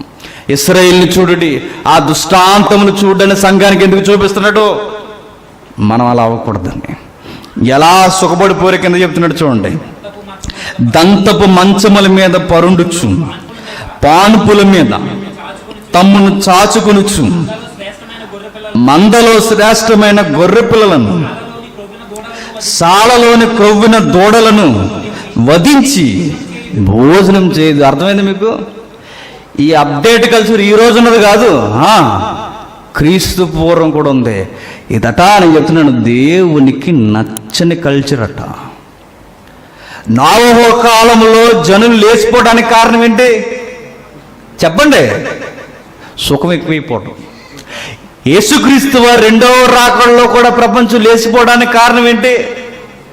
సుఖం ఎక్కువైపోవడం. ఫిలిష్తీయుల పట్టణాలు, ఇశ్రాయేలు పట్టణాలు కూడా లేచిపోవడానికి కారణం ఏంటి? సుఖాలు ఎక్కువైపోవడం. ఏం చేస్తున్నారు చూడండి, దంతపు మంచాలు, దంతపు ఏనుగు దంతాలు తెప్పించుకుని మంచాలు చేయించుకున్నారంటే వీళ్ళకి ఎంత ఎక్కువైపోయిందో చూడండి. మీరు అనుకోవచ్చు, మంచాలు చేయించుకోవడం తప్ప అన్న అంటే చెప్పండి చెప్పండి, మీకు అన్ని ప్రమాదమే. అతిగా చేస్తే ప్రమాదమే ఏదైనా. ఎగ్జాంపుల్ అర్థం కావడానికి, నోవహు దినముల్లో ఏం చేశారు, యేసుక్రీస్తు వారు రాకుండా కూడా జనులు అట్లానే చేస్తారట. ఏం పోల్చాడు అక్కడ? తినుచు త్రాగుచు ఇల్లులు కట్టుకుంటూ పెళ్ళిళ్ళు చేసుకుంటూ. ఇప్పుడు మన డౌట్ వచ్చేయాలి, అంటే యేసుక్రీస్తు వారు రెండవ రాకడికి వచ్చేసరికి మనం ఏం కట్టుకోకూడదు? జనరల్గా వస్తుంది కదా క్వశ్చన్. మరి అలా అయితే జేమ్స్ అని నువ్వు ఎలా కట్టుకున్నావు? ఇది రావాలి మీకు సినిమా హీరోలో ఫీల్ అయిపోయినా ఏం చేసినా మీకు నచ్చకూడదు. అన్నీ ఆలోచించాలి. మరి మీరు ఇల్లు కట్టుకుంటున్నారు, మరి యేసుక్రీస్తు వారు రాకుండా ఇది కట్టుకోవడం ఆయన పాయింట్ అవుట్ చేస్తున్నాడుగా. మనకు అర్థమవుతుందా? ఇల్లు కట్టుకోవడం తప్ప, పెళ్ళిళ్ళు చేసుకోవడం తప్ప. మరి ఆల్రెడీ పెళ్ళి అయిపోయిన పరిస్థితి ఏంటి? పెళ్లి చేసుకోవడానికి రెడీ అవుతున్న మనలాంటి బ్యాచ్ పరిస్థితి ఏంటి? తప్పని కాదు, గుర్తుపెట్టుకోండి. దేవుణ్ణి విడిచి దేని చేసినా అది తప్పు. నోవహు కొడుకులు పెళ్లి చేసుకున్నారు లేదా? తప్పు. వాళ్ళు చేసుకున్నారు లేదంటే చేసుకున్నారు. మరి ఏది తప్పు? దేవుడు వదిలేసి పెళ్లి చేసుకున్న బ్యాచ్ బయట ఉన్నారు, అది తప్పు. మరి వీళ్ళ పెళ్ళిళ్ళు ఎందుకు తప్పు పట్టలేదు దేవుడు? వీళ్ళు దేవుళ్ళు ఉండి పెళ్ళిళ్ళు చేసుకున్నారు. వాళ్ళు బయట ఉండి సుఖపడ్డారు, తింటున్నారు తాగుతున్నారు. మరి వీళ్ళు తింటున్నారు తాగుతున్నారు. బతకాలంటే ఏం చేయాలి? తినాలి, పానీయం తీసుకోవాలి. మరి నోవహు కుటుంబం తింటుంది త్రాగుతుంది, మరి ఏం తాగడానికి మీరు అక్కడికి వెళ్ళిపోకండి. సహజంగా దొరికే ద్రాక్షరసం వాళ్ళకి. వీళ్ళు తింటున్నారు, మరి వీళ్ళని ఎందుకు దేవుడు పాయింట్అవుట్ చేయలేదు? వీళ్ళు దేవుళ్ళు ఉన్నారు కనుక. దేవుణ్ణి విడిచి నువ్వు ఏ సమృద్ధిని చూసినా అది ఏమవుద్దంటే శాపం అయిపోద్ది. నువ్వు దేవుళ్ళో ఉంటే నీకు ఎంతవరకు ఆలోచించాలో అంతవరకు ఆలోచిస్తూ ఇల్లు కొరకు, ఇంకా అంతకుమించి నీకు అద్దాల మేళ అవసరం లేదనుకుంటావు. నువ్వు దేవుళ్ళో ఉంటే నీకు నిద్రపోవడానికి ఎంతవరకు ఉంటే చాలు అంతవరకు అనుకుంటావు. నువ్వు దేవుళ్ళు ఉంటే చాలే వెళ్ళిపోయి మనకి ఇంకా ఏనికి దంతాలు అవసరం లేదు, ఇంకేం అవసరం లేదు అనిపిస్తుంది. అలా అనిపించకుండా నీకు ఉన్న పట్ల మంచం కూడా నచ్చకుండా, పోనీ డబల్ కట్కి వెళ్ళి గొడవలేదు, అంతా కూడా నచ్చకుండా నీకు ఇంకా పులిగోరలతో నువ్వు చేసుకోవాలనుకుంటున్నావంటే నీకేం ఎక్కువైపోయింది చెప్పు? బాగా ఎక్కువైపోయింది అనమాట. ఎక్కడదండి ఈ మంచం అని అడిగితే అడుగు నుండి తెప్పించారట. అవసరమా అధ్యక్ష అనిపించట్లేదు? ఏదోటి. ఇప్పుడు ఏనుగు దంతం చేత మంత్రం చేసుకుని నిద్ర రాకపోతే ఏడు పరిస్థితి? ఏనుగులు తిరుగుతున్నటువంటి ఏడు పరిస్థితి? అదేదో నవారమే పడుకుంటే బెటర్గా. అంతేగా, మంచి నిద్ర ఎక్కడ పడుతుంది చెప్పనా? కింద పడుకుంటే చక్కగా ఉంటుంది, ఒళ్ళు నొప్పులు ఉండవు, ఏమీ ఉండవు. నిజం చెప్తున్నా. చక్కగా దిండేసుకుని టైల్స్ ఉంటే ఇంకా మంచిది. సట్ట తీసి బీపీ షుగర్ ఉంటే ఇంకేం చేయలేము. సట్ట పక్కన పెట్టి ఒక బనియలు ఏదో మెత్తకుండా తీసుకుని నిద్రపోండే, ఒళ్ళు నొప్పులు ఏమి నీకు వేడున్నా లాగేస్తుంది. షుగర్ ఉంటే మొత్తం లాగేస్తుంది. అదిగా షుగర్ ఉన్న వాళ్ళకి కింద వద్దు.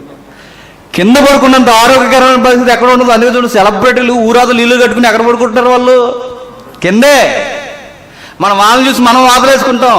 వాళ్ళు ఏంటి ఫామ్ హౌస్ అని చెప్పి వాడు కట్టుకునేదని చెప్పిన కొబ్బరి నారుతో నోరే కట్టేవారు మంచాలు, గుర్తుందా? ఈరోజు అవి ఫ్యాషన్ అయిపోయినాయి సెలబ్రిటీలు అందరికీ. మనకు అవి సిరాకు వచ్చి వాటి ఏనుగు దంతాలు చూస్తాం మనం.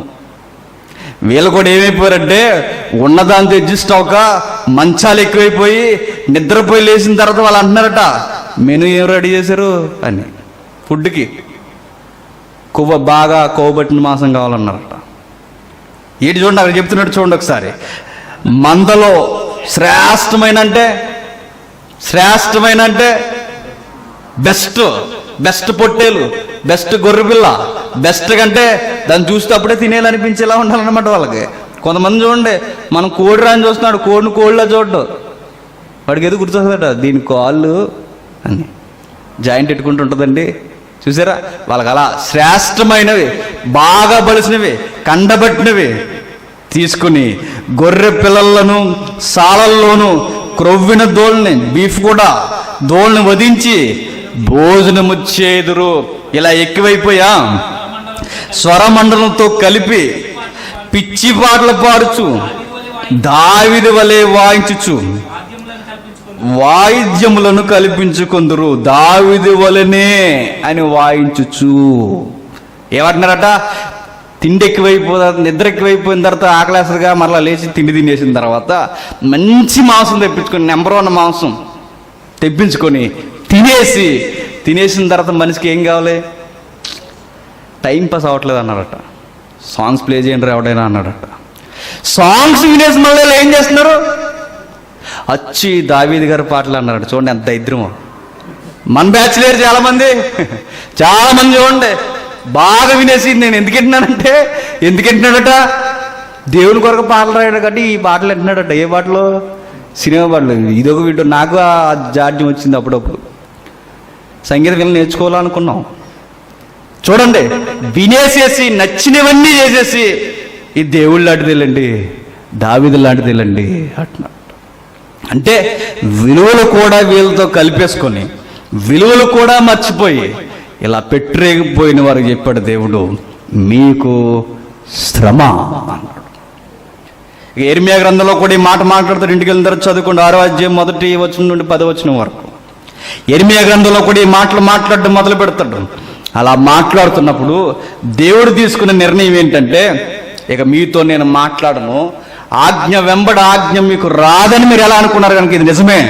మీకు ఆజ్ఞ వెంబడ ఆజ్ఞ మీకు ఇక దొరకదు, సూత్రం వెంబడ సూత్రం మీకు ఇవ్వడం జరగదు. నేను చెప్తున్నాను, మీకు వాక్యం కూడా సమృద్ధిగా దొరికితే మీకు ఎక్కట్లేదు.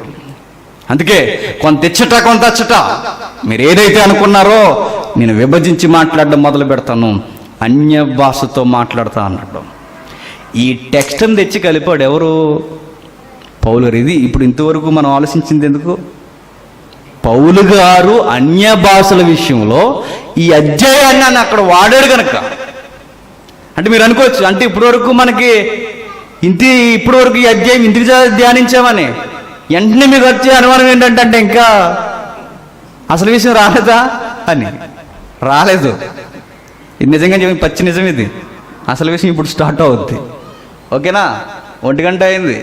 ఎప్పుడు మనకి ఎంత అయ్యేది టైము? 2-3 అయ్యేది. ప్రామిస్ చేసి చెబుతున్నా, 2:00 పంపించేస్తాను మిమ్మల్ని. ఇంకా ముందు అవదంటే ఇంక నేను ఏం చేయలేను. ఇంకా 2 గంటలకల్లా వెళ్ళిపోతాం అన్ని కార్యక్రమాలతో కలిపి. చూద్దాం. కొరింథీయులకు రాసిన మొదటి పత్రిక, కొరింథీయులకు రాసిన మొదటి పత్రిక 13వ అధ్యాయం. కొరింథీయులకు రాసిన మొదటి పత్రిక 13వ అధ్యాయం, క్షమించండి, 14వ అధ్యాయం 21వ వచనం.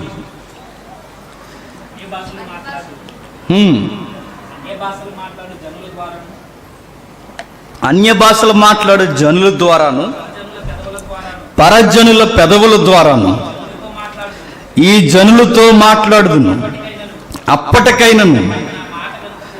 అప్పటికైనను వారు నా మాట వినకపోదురు. ఎక్కడో చదివాము. ఇప్పుడు ఈ చదివిన వచనాన్ని మనం ఎక్కడో ధ్యానించాం. పౌలు గారు ఈ వచనాన్ని ఎక్కడదో లేపాడు. ఎప్పుడు మీరు గుర్తుపెట్టుకుని బైబిల్ చదువుతున్నప్పుడు ఒక మైనస్ గుర్తులు అయిపోయి మీకు కనిపిస్తున్నట్టు మీరు గుర్తుపెట్టుకోండి. అది ముందున్నవాడు చెప్తున్నట్టు, లేదా ఆ రెఫరెన్స్ పాత నిబంధనలు ఎక్కడో ఉన్నట్టు. ఇప్పుడు పౌలు గారు మాట్లాడుతున్న ఈ 14వ అధ్యాయం 21వ వచనంలో ఉన్న మాట ఎక్కడదంటే, యెషయా గ్రంథంలో చదివిన 28వ అధ్యాయంలో మాట తీసుకొచ్చి మాట్లాడతాడు. ఎవరు? పౌలు గారు. ఏ సందర్భంలో మాట్లాడుతున్నారు పౌలు గారు? అన్య భాషలు ఎక్కువ మాట్లాడుతున్నారంటే ఎక్కడ? మీకు దండం పెడతాను చెప్పండి. ఎక్కడ? కొరింథీ సంఘంలో. కొరింథీ సంఘంలో అన్య భాషలు ఎక్కువ మాట్లాడుతున్నారు. ఇప్పుడు మీకు సారం అర్థం అవ్వాలి. అన్య భాషల ద్వారా దేవుడు మాట్లాడుతున్నాడంటే పరిస్థితులు బాగోలేదని అర్థం. అర్థమైందా? అక్కడ అన్య భాష ద్వారా వారితో అన్య భాషల ద్వారా వారితో మాట్లాడు ఎవరితో? అక్కడ ఇశ్రాయేలుతో దేవుడు అన్య భాషతో మాట్లాడడానికి ప్రధానమైన కారణం ఏంటి?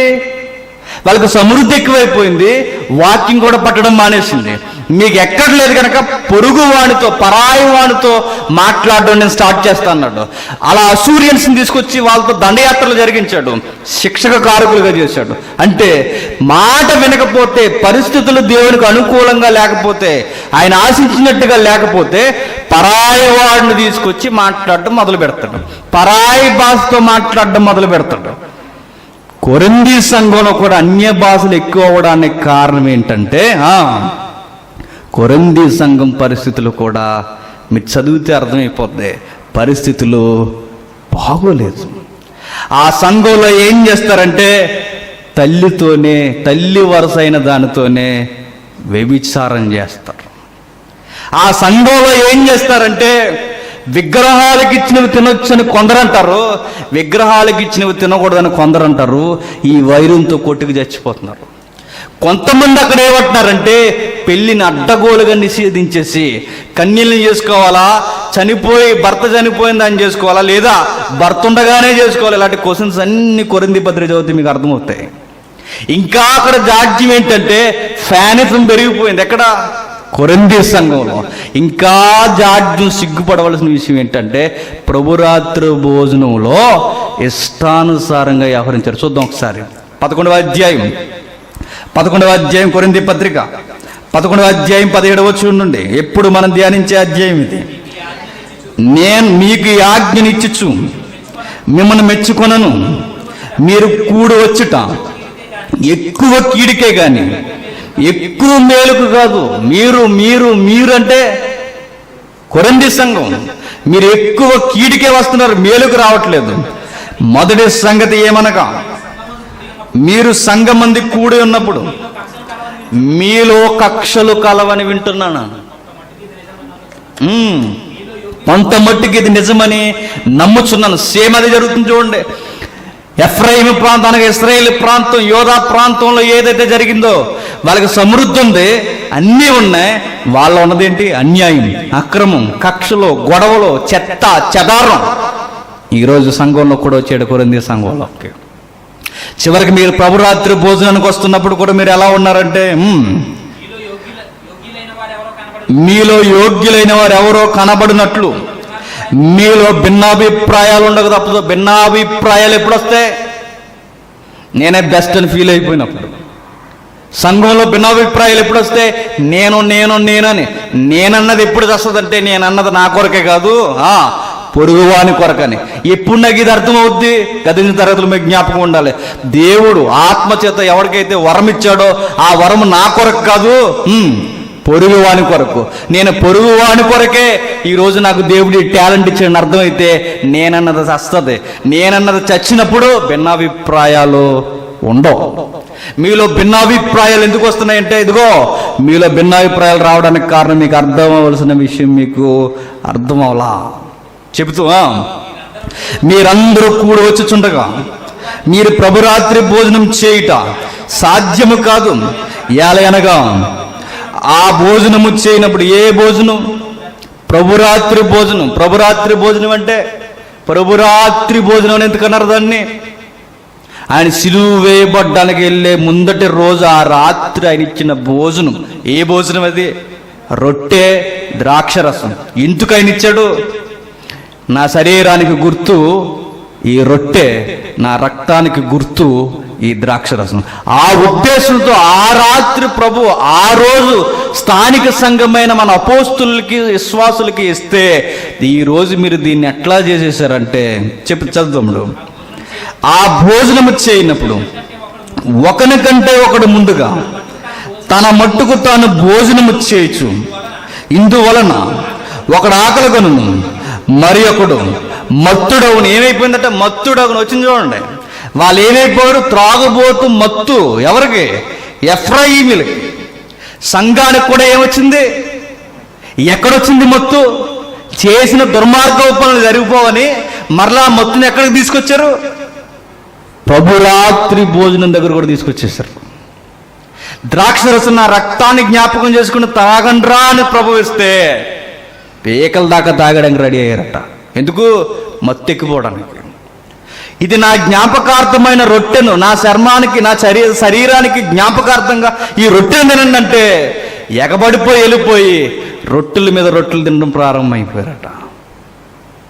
పరిస్థితి ఇలా మారిపోయింది. కొరింథీ సంఘంలో పరిస్థితి దారుణమైన పరిస్థితులకు జారిపోయింది. ఇదేమి అన్నపానలు పుచ్చుకుంటూ మీకు ఇండ్లు లేవా? మరి ఇది భోజనంలా తినేయడానికి కాదురా, మీరు చేయాల్సింది జ్ఞాపకం చేసుకోవడానికి భోజనం చేసినట్టు చేస్తున్నారు కదా. కొంతమంది చూడండి, టిఫిన్లా చేయరు. ఎలా చేస్తారు? ఆ టిఫిన్ భోజనం అర్థమవుతుంది మనకి. టిఫిన్ చేయాలి. ప్రభురాత్రి భోజనం జ్ఞాపకార్థం వరకే తీసుకోవాలి. దీన్ని ఏం చేస్తున్నారు? అడ్డగోలుగా తినడానికి సరైన ప్లేస్ అని జ్ఞాపకార్థపు పరిస్థితిని అట్ట తిండికి ఉపయోగించుకుంటున్నారట. అప్పుడు చెప్తున్నాడు, మీకు మత్తెక్కిపోయింది, అందుకే మీరు చేస్తున్నారు. మీకు బాగా గుర్తింపు కోల్పోయారు, అందుకే రోగులు అవుతున్నారు. మీకు తల మీద ఉన్న ఈ కళ్ళు తల మీదకి వెళ్ళిపోయే కనుకే మీ పరిస్థితులు మారిపోయాయి. కొరంథీ సంఘంలో ఏం జరుగుతుందంటే వరములు సరిగ్గా ఉపయోగించుకోని పరిస్థితుల్లోనికి వీరు జారిపోయారు. ఇంకా ఏం జరుగుతుంది? 5వ అధ్యాయం చూద్దాం ఒకసారి. 5వ అధ్యాయంలో ఎఫ్రాయిములు ఏం చేశారు? కిరీటాన్ని చూసుకుని ఏం చేశారట? అతిశయించారట. ఇన్ని దౌర్భాగ్యమైన కార్యాలు మా చుట్టూ జరుగుతున్నాయే, అతిశయించడం సబబు కాదని గుర్తించకుండా వాళ్ళు చేసింది ఏంటంటే మాకు బాగుందని అతిశయించారట. కొరంథీ సంఘం కూడా ఆ రూపం కనబడుతుంది చూడండి. 5వ అధ్యాయం మొదటి వచనం నుండి, మీలో జారత్వం ఉన్నదని వదంతి కలదు, అట్టి జారత్వం అన్యజనుల్లోనేను జరగదు, ఇట్లుండి మీరు ఉప్పొంగుచున్నారు. అతిశయ పదానికి మరొక పదం ఉప్పొంగిపోవడం. పరిస్థితులు ఏం జరుగుతున్నాయి? మీలో తల్లి వరుస అయిన దానితో మీలో ఒకడు వ్యభిచారం చేస్తున్నాడు. ఇది మీకు పట్టట్లా. పైకి మీరు ఎలా వ్యవహరిస్తున్నారు? జారత్వం జరుగుతుంది, వ్యభిచారం జరుగుతుంది, ఇవన్నీ జరుగుతున్నా ఇట్లు ఎలా ఉండగా ఈ పరిస్థితులు మీరు చేస్తున్నది ఏంటంటే మేమే నెంబర్ 1 సంఘం అని ఫీల్ అయిపోతున్నారట. ఎవరు? కొరంథీ సంఘం. ఉప్పొంగిపోతున్నారట. ఏవైతే ఎఫ్రాయిమీలు ఇశ్రాయేలు చేశారో అదే చరిత్ర మరలా పునరావృతం అవుతుంది. ఎక్కడ? కొరంథీ సంఘంలో. అందుకే 10వ అధ్యాయంలో ఎవరిని చూపిస్తాడు చెప్పనా? పడిపోయిన ఇశ్రాయేలు జనాంగాన్ని చూపిస్తాడు. 10వ అధ్యాయం అంతా అదే. వారిని చూడండి, మీరు ఎలా ఉన్నారో చూసుకోండి. ఆ దుష్టాంతాలు చూడండి, మీరు ఎలా ఉన్నారో చూసుకోండి. మీ పరిస్థితులు బాగోలేదు, మీ పరిస్థితులు తారుమారైపోయాయి, మీకేమైనా అర్థమవుతుందా అని మాట్లాడాడు. అలాంటి టైంలో పౌలు గారి ద్వారా ఉపయోగించిన పదజాలం అన్య భాషలతో మాట్లాడుతున్నాడు మీతో. మీరు అతిశయించే పరిస్థితి ఇది కాదు. అన్య భాషలతో దేవుడు మాట్లాడుతున్నాడంటే ఇది దేనికి గుర్తో తెలుసా అన్నాడు పౌలు. దేనికి గుర్తట? 22వ వచనం చదవండి, ఇప్పుడు అర్థమవుతుంది. 14వ అధ్యాయం. కాబట్టి భాషలు విశ్వాసులకు కాదు అవిశ్వాసులకే చూసినా మీరు అతిశయించకండి అన్నట్టు. మీ మాతృభాష కాదని పరాయి భాషతో దేవుడు మాట్లాడుతున్నాడంటే ఇది అతిశయించే కార్యం కాదు. మరి అవిశ్వాసం పెట్టిరేగిపోయినప్పుడు దేవుడు మాట్లాడు. కావాలంటే చరిత్రను చూడండి అంటున్నాడు. ఎవరు? పౌలు గారు. చరిత్ర చూడండి. పెంతెకొస్తు దినాన్న శిష్యులు నిలబడి, పేతురు గారు మరి ముఖ్యంగా నిలబడి అన్య భాషలు మాట్లాడాడంటే కారణం ఏంటి? అవిశ్వాసులకు ఉన్న వారికి ఒక గుర్తు చూపిస్తున్నారు, రే ఇది దైవ కార్యము చూడండి అని. అన్య భాష ఎక్కడైతే మాట్లాడాడో అక్కడ పరిస్థితులు వినలేని పరిస్థితులు ఉన్నాయని అర్థం. అర్థమైందా మీకు? ఇంక అర్థం కాకపోతే ఇంతకన్నా లోతుగా ధ్యానించడం మన వల్ల అవదేమో. అన్య భాషలతో కొరంథీ సంఘంతో ఎందుకు మన పరిస్థితులు బాగాలేదు. ఆ కిందికి వచ్చేసరికి వారు కొట్టుకుంటున్నారు. ఏమని? సహోదరులారా 26, ఇప్పుడు మీలో ఏమి జరుగుతున్నది? Question mark. మీరు కూడి వచ్చినప్పుడు ఒకడు కీర్తనలు పాడండి, మరి ఒకడు బోధించాలని ఉన్నాడు, మరి ఒకడు తనకు బయలుపరచబడినది ప్రకటన చేయవాలని ఉన్నాడు, మరి ఒకడు భాషతో మాట్లాడాలని ఉన్నాడు, మరి ఒకడు అర్థము చెప్పాలని ఉన్నాడు. సరే, సమస్తాన్ని క్షేమాభివృద్ధి కొరకు చేయండి. భాషతో ఎవడైనా మాట్లాడితే 2 అవసరమైన ఎడల 3కి మించకుండా వంతుల చొప్పున మాట్లాడవలను. నాకు భాష మాట్లాడే వరం ఇచ్చాడని ఇష్టానుసారంగా లేచిపోయి నేను ముందని పెద్ద స్పీకర్లా మీరు ఫీల్ అయిపోకుండా కోరింది సంఘంలో. మీ పరిస్థితులు బాగాలేదు. మీతో దేవుడు అన్య భాషలతో మాట్లాడుతున్నాడంటే మీరు గుర్తుపెట్టుకోండి, ఇది విశ్వాసానికి గుర్తు కాదు, మరి అవిశ్వాసానికి గుర్తు. దీన్ని చూసి మీరు అతిశయించాల్సిన అవసరం లేదు. ఓకే, దేవుడు ఎలాగో మీకు గిఫ్ట్ ఇచ్చాడు కనుక అన్య భాష మాట్లాడడం, మీరు మాట్లాడేది ఒక క్రమం ప్రకారం మాట్లాడండి, అర్థమయ్యేలా మాట్లాడండి. మరొక మాట మీరు జ్ఞాపకం చేసుకుంటూ అన్నాడు, అర్థం చెప్పేవాడు లేకపోతే భాష మాట్లాడు, నోరు మూసుకొని కూర్చోండి అన్నాడు. పౌలు గారు ఏమంటాడు చెప్పనా? నేనేదో అమాయకంగా చెబుతున్నాను, నాకేమీ రాదు, మీకే వచ్చు, నాకు భాషల వరం లేదని అనుకోకండి. 12వ అధ్యాయం 14వ అధ్యాయం 18వ వచనంలో నేను మీ అందరికంటే ఎక్కువగా భాషలతో మాట్లాడుచున్నాను. మీరే భాషలు మాట్లాడేవారు అనుకోకండి, మీకన్నా ఎక్కువ లాంగ్వేజెస్ నేను మాట్లాడగలను. కానీ ఒక విషయం గుర్తుపెట్టుకోండి, 10,000 మాటలు మాట్లాడే కన్నా, 10 భాషలు మాట్లాడే కన్నా అర్థమయ్యేలా 5 మాటలు మాట్లాడే క్రమం నేర్చుకున్నాను ఆయన. ఎంత విపులంగా సంఘం ఎలా నడవాలో నేర్పించాడండి పౌలు గారు. అయినను సంఘములో భాషతో 10,000 మాటలు పలుకుట కంటే ఇతరులతో బోధ కలుగునట్లు నా మనసుతో 5 మాటలు మాట్లాడుట పలుకుట మేలు అన్నాడు. భాషలు వచ్చినాయని ఆ భాషను చూపించుకుంటూ ప్రజెంటేషన్ ఇస్తూ అతిశయించి పొంగిపోవడం కాదు. భాష వచ్చు, మీకన్నా నాకు ఎక్కువ భాషలు వచ్చు, కానీ ఎందుకు మాట్లాడట్లేదు? భాష మాట్లాడుతున్నాను చూపించే కన్నా ఎదుటివాడికి అర్థమయ్యేలా బోధించడం మిన్న అన్నట్టు. మీకు ఈ యొక్క విజన్ మీకు అర్థం కాలేదనికే కొరింథీ సంఘమా, మీరు చివరికి ఏం చేశారు? 33వ వచనం, అలాగే పరిశుద్ధుల సంఘములన్నిటిలో దేవుడు సమాధానానికి కర్తగా ఉండాలనుకున్నాడు, కానీ మీరేం చేస్తున్నారు? ఈ దేవుడు అల్లరికి కర్త అన్నాడు చూపిస్తున్నాడు. మీకు వరాలు ఎందుకు ఇచ్చాడు? క్రమంగా వాడాలని ఇచ్చాడు. బోధించేవాడు చక్కగా బోధించాలి, భాష మాట్లాడేవాడు అర్థం చెప్పి మాట్లాడండి. మీకేమన్నా వరం ఉంటే నీ కొరకు కదది, పొరుగు వాని కొరకు వాడాలని జ్ఞాపకం చేసుకోండి. కానీ మీరు ఎట్లా అయిపోయారంటే అల్లరి చేసేసి వరములు ఉన్నాయని ఒకరు పెట్టేగిపోయి భాషలే గొప్పదనుకుంటూ కొరింథీ సంఘం మీరు ఫీల్ అయిపోతున్నారు. అసలు భాష అనేది గొప్పది ఏమి కాదు, దాని చరిత్ర చూడండి అంటాడు ఆయన. భాష గొప్పదని ఫీల్ అవ్వకండి, అన్య భాష గొప్పదని ఫీల్ అవ్వకండి, అది అవిశ్వాసుల గుర్తు. మీతో దేవుడు అన్య భాష ద్వారా మాట్లాడుతున్నాడంటే అవిశ్వాసం మీలో ఎక్కువగా ఉందని జ్ఞాపకం చేసుకోండి అన్నాడు. 12:22లో చూద్దాం ఒకసారి. ఇదే కొరింథీ పత్రిక. అర్థం చేసుకోండి, అర్థం చేసుకునే హృదయం దేవుడు మీకు ఇవ్వాలని నేను కోరుకుంటున్నాను. ఎందుకంటే అర్థం చేసుకోకపోతే నేను చెప్తున్నాను, మరలా చరిత్ర పునరావృతం మన సంఘంలో కూడా అవ్వచ్చు. అలానే భాషలు మాట్లాడతారని కదా నా ఉద్దేశం. అసూరియన్స్ వచ్చి వారిని ఎలా అయితే నాశనం చేశారో ఏదో ఒకటి వచ్చి స్థానిక సంఘాలు కూడా నాశనం అయ్యే ప్రమాదం కూడా ఉంటుంది. కనుక చూద్దాం 12వ అధ్యాయం 22వ వచనంలో.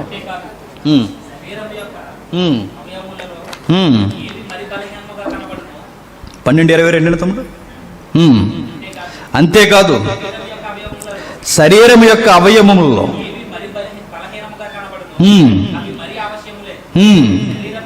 శరీరములో ఏ అవయవములు ఘనత లేవని తలంచదుమో. క్షమించండి, 14:22.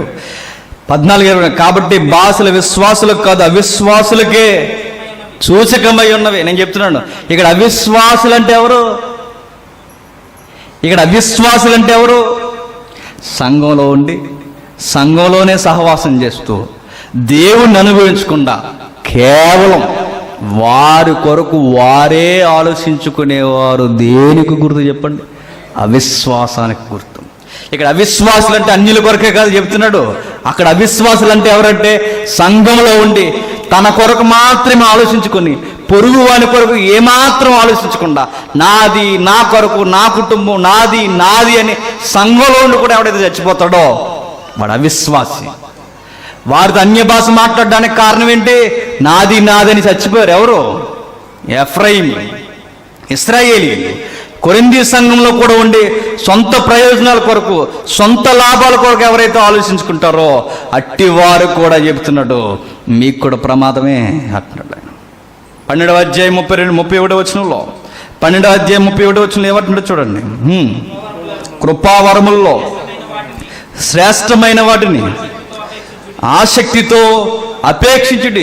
ఏది సంఘానికి శ్రేష్టమైనది, ఏది సంఘానికి ఉపయోగకరమైనది, ఏది సంఘానికి ఆరోగ్యకరమైన వాతావరణం ఇస్తుందో అలాంటిది దేవా నాకు ఇవ్వయ్యాను కోరుకో. ఇప్పుడు అన్య భాష కోరుకోవడం వల్ల ఏమన్నా ఉపయోగం ఉందో లేదో కూడా మనల్ని మనం ప్రశ్న వేసుకోవాలి. ఇప్పుడు నేను ఉన్నాను, ఇక్కడికి వచ్చి నిలబడి ఈ అరబిక్ లాంగ్వేజ్లోనో ఈ ఇశ్రాయేల్ భాషలోనో మాట్లాడితే ఏమైనా ఉపయోగం ఉందా? లేదు. నేను అడగాల్సింది ఇప్పుడు శ్రేష్టమైనది నా సంఘానికి లేదా నాకు శ్రేష్టముగా ఉపయోగపడేది ఏదైనా ఉంది అంటే, ప్రభువా అది నాకు ఇవ్వయ్యా అని అడగాలి. ఆ శ్రేష్టమైనది మీరు కోరుకుంటూ అంటున్నాడు ఎవరిని? సంఘాన్ని. భాషలు మాట్లాడడం ఫ్యాషన్ అయిపోయింది మీకు. వరాలని దేవుని కొరకు ఉపయోగించకుండా అతిశయించడానికి ఉపయోగించడం ఫ్యాషన్ అయిపోయింది. కొరింథీ సంఘమా, మీకు నేను చెప్తున్నాను, అది మంచి పద్ధతి కాదు. క్రమం పోయి ఏమవుద్దట? అల్లరి జరుగుద్ది. దేవుడు అల్లరికి కర్త కాడు. మీరు ఎలాగ వ్యవహరిస్తే మీ సంఘానికి ఆయన కర్త, కర్మ, క్రియగా ఆయన ఉండడానికి ఇష్టపడ్డం. జాగ్రత్త. వరాలు ఉండడం ఎంత ముఖ్యమో వరాలని సరిగ్గా ఉపయోగించడం కూడా అంతే ప్రాముఖ్యం అన్నాడు. ఇది చెబుతూ అంటాడు, వరాలు వద్దని అన్నాడు, కానీ వరాలు దేనితో ముడిపడి ఉండాలి అంటే ప్రేమతో ముడిపడి ఉండాలని 13వ అధ్యాయం స్టార్ట్ చేస్తాడు. అర్థం చేసుకోండి. మీ కాలు పట్టుకోవాలి, ఏం పట్టుకోవాలో మరి నాకు తెలియదు, కానీ మీ గడ్డం పట్టుకోనా ఏదో విధంగా అర్థం చేసుకునే ప్రయత్నం చేయండి.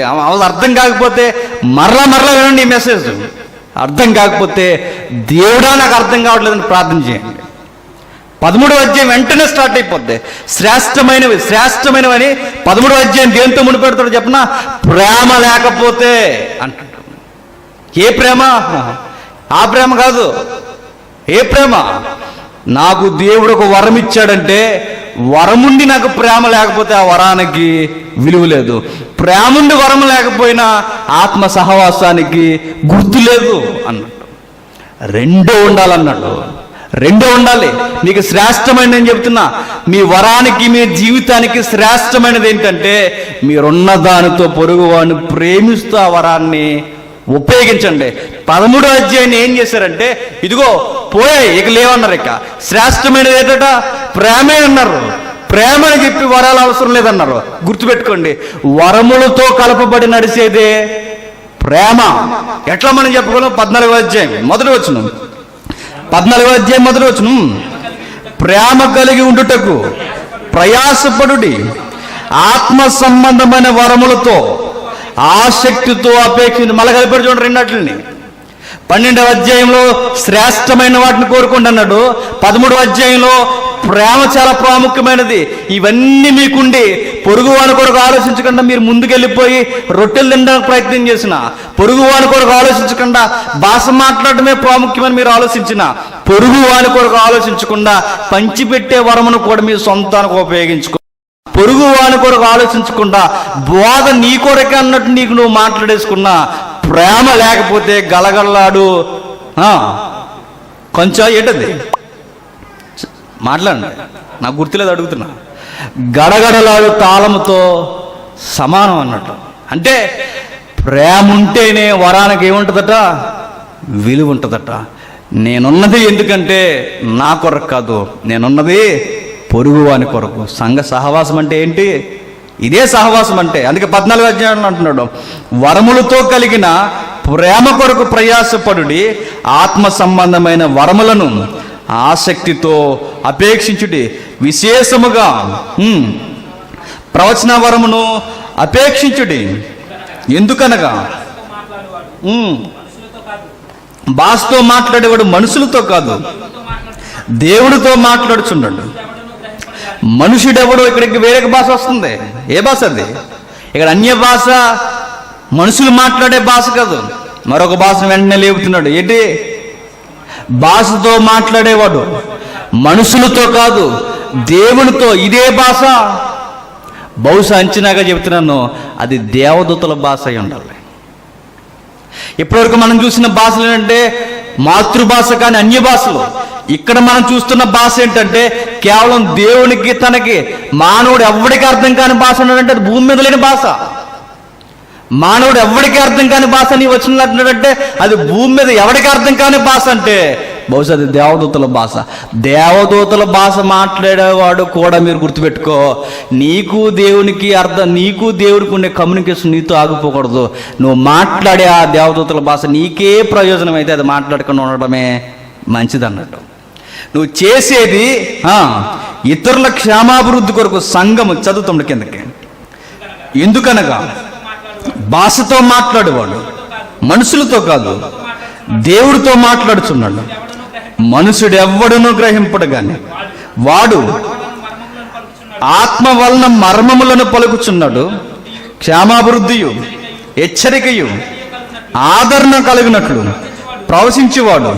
మనుషులతో రెండు కంపేర్ చేస్తున్నాడు చూడండి.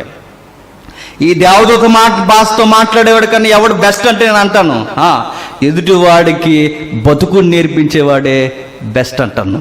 నీ ప్రయోజనం కొరకు నువ్వు నేర్చుకుంటే భాషతో మాట్లాడు తనకే క్షేమాభివృద్ధి కలుగు చేసుకుని, కానీ ప్రవశించేవాడు సంగమునకు క్షేమాభివృద్ధి కలుగు చేయను.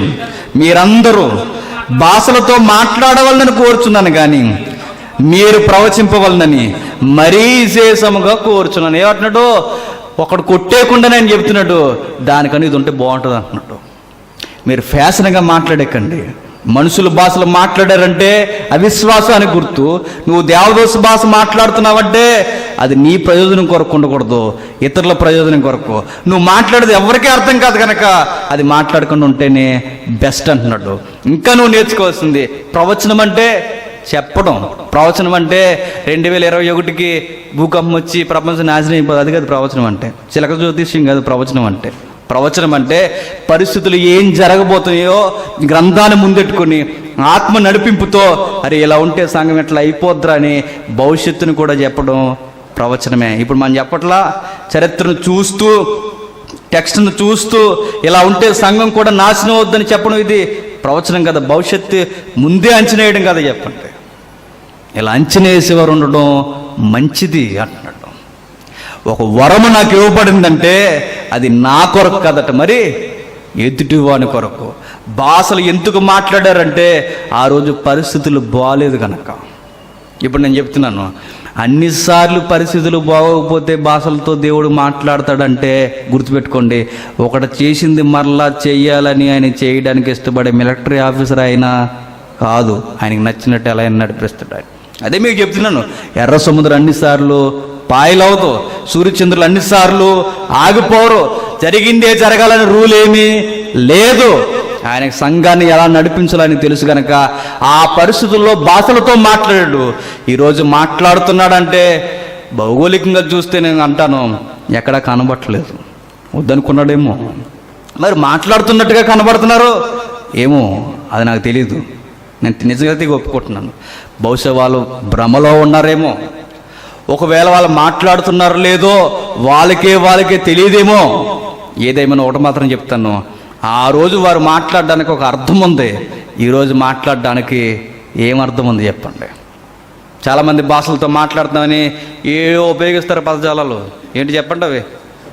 శబ రబ ఏ ఉంటాయి. ఏంటి దాని అర్థం ఏంటి చెప్పండి?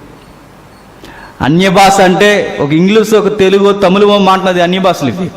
ఈ మూడే కాదు, ఏదైనా మాట్లాడితే దానికి ఒక అర్థం ఉంది, ఒక అర్థమయ్యే భాష అది.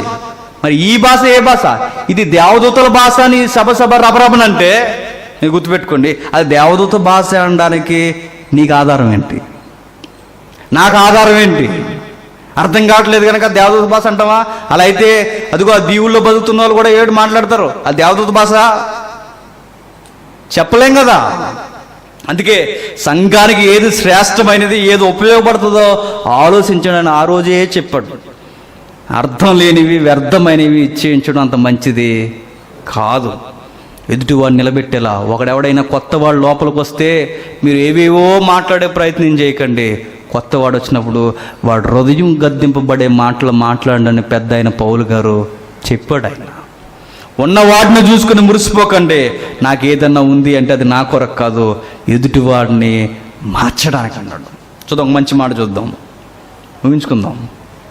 ఎఫెసీ పత్రిక 3వ అధ్యాయం, ఎఫెసీలకు రాసిన పత్రిక 3వ అధ్యాయం 2వ వచనం. ఎఫెసీలకు రాసిన పత్రిక 3వ అధ్యాయం 2వ వచనం. మీ కొరకు నాకు అనుగ్రహింపబడిన దేవుని కృప విషయమైన ఏర్పాటును గూర్చి ఏమన్నాడు? మీ కొరకు నాకు అనుగ్రహింపబడిన దేవుని కృప. పౌలు గారు ఎంత క్లారిటీగా ఉన్నాడు చూడండి. నాకు అనుగ్రహింపబడిన కృప నా కొరకే కాదు, మరి మీ కొరకు. ఇప్పుడు అందరికీ అర్థం కావాలి, నాకు దేవుడు ఏదైనా గిఫ్ట్ ఇస్తే అది నా కొరకు కాదు, మరి మీ కొరకు, మన కొరకు. సహవాసం అంటే ఏంటి? సహవాసం అంటే ఏంటి చెప్పండి? ఒకరి కొరకు ఒకరు. సంఘం ఇంత కూడుకోవాలి, ఆత్మ నడిపింపు అనే సహవాసం నాకు తెలియాలంటే ఈ వరములు ఉపయోగిస్తూ ఒకరికొకరు నడవాలి. పంచిపెట్టే వరం, ప్రేమించే వరం, వివేచన వరం, బోధించే వరం, పాటలు పాడడం కూడా వరం, ఇంకా బోధించడం వరం. ఏది చెప్పినా ఆత్మ సహాయం లేకపోతే ఎవరు సంఘంలో ఏ కార్యము చేయలేరు. సంఘంలో ఒక కార్యక్రమం ఒకరు చేయాలి అంటే అది ఖచ్చితంగా ఆత్మ నడిపింపు ఉండాలి. నువ్వు మంచిగా పాటలు పాడేదానివి, మంచిగా పాటలు పాడేవాడివి, ఈరోజు నీ గొంతు కీసిరి గొంతుగా అయిపోయిందంటే కారణం ఏంటి? నిర్లక్ష్యం చేసావు. నువ్వు మంచిగా బోధించేవాడివి, ఈరోజు బెబ్బే అంటున్నావు అంటే ఇక్కడ నిలబడి వరం విలువ తెలియలేదు నీకు.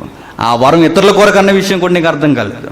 ఒకరోజు నువ్వు మంచిగా ఆలోచించేవాడివి, ఏది ఎలా ఉండాలో మంచిగా లెక్కలేసేవాడివి, చక్కగా చక్కదిద్దేవాడివి ఒక కార్యక్రమాన్ని. ఈరోజు కనీసం చిన్నపిల్లడు ఆలోచన కూడా నీకు రావట్లేదంటే గుర్తుపెట్టుకో, నీకున్న వరమును, వివేచన వరమును నిర్లక్ష్యం చేస్తావు. నీకు ఉపయోగం లేదు, ఎదుటివాడికి కూడా ఉపయోగం లేదు. ఇవ్వబడిన వరాన్ని సరిగ్గా ఉపయోగించకపోతే చెప్తున్నాను, ఒకరోజు వ్యర్థమైన పాత్రగా, అదే ఆ పాత్ర ఏంటది, కొంచెం పాత్రగా మిగిలిపోయి సంవత్సరానికి ఒకసారి పండగ తీసుకొని చింతపండు ఇట్టు శుభ్రం కడుక్కొని పైన వేసుకుని అది దానికి ఉపయోగం ఉండదు, మనకు ఉపయోగం ఉండదు. అలా అయిపోతాం సంఘంలో ప్రేక్షక పాత్ర. భాషలు ఎందుకు మాట్లాడారు? ఇప్పుడు నేను క్వశ్చన్స్ అడిగి ముగిస్తాను. భాషలు ఎందుకు మాట్లాడారు? ఒకటి అవిశ్వాసులకు గుర్తు. ఎలా అవిశ్వాసులకు గుర్తు? వినలేని మనసు ఉన్నప్పుడు, దేవుని స్వరాన్ని వినలేనప్పుడు ఆ రోజు భాషలతో దేవుడు, అన్య భాషలతో దేవుడు మాట్లాడాడు. ఇచ్చిన వరాన్ని సరిగ్గా ఉపయోగించుకుంటే కొరింథీ సంఘం అల్లరి చేసి పట్టేసింది.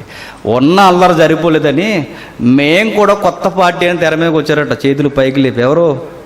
స్త్రీలు. అమ్మ కుదురుకుండాను అన్నాడు. ఎవరు? పౌలు గారు. ఇప్పటికే పరిస్థితి బాగాలేదు, మరలా మీరు పొలందేవి ఏర వనితలాగా మీరు రెడీ అయ్యారంటే పరిస్థితి ఇంకా చేజారిపోతుంది, మీరు కూడా సైలెంట్గా ఉండండి అన్నాడు. పురుషుల్ని కొంతమందిని సైలెంట్గా ఉండమన్నాడు, స్త్రీల్ని కొంతమందిని సైలెంట్గా ఉండమన్నాడు. కొందరికి ఏం కనబడిందంటే స్త్రీలనే మౌనంగా ఉండమన్నాడు, అదే పట్టుకుని అలాడాడు. స్త్రీలనే కాదు, అక్కడ పురుషుల్ని కూడా మౌనంగా ఉండమన్నాడు. ఎప్పుడు మౌనంగా ఎవరెవరు ఉండమన్నాడు? పరిస్థితి బాగాలేనప్పుడు కొంతమంది నోర్లు, కొంతమందిలో పురుషులు ఉన్నారు, స్త్రీలు ఉన్నారు. నోర్లు మూసుకోవడం మంచిది.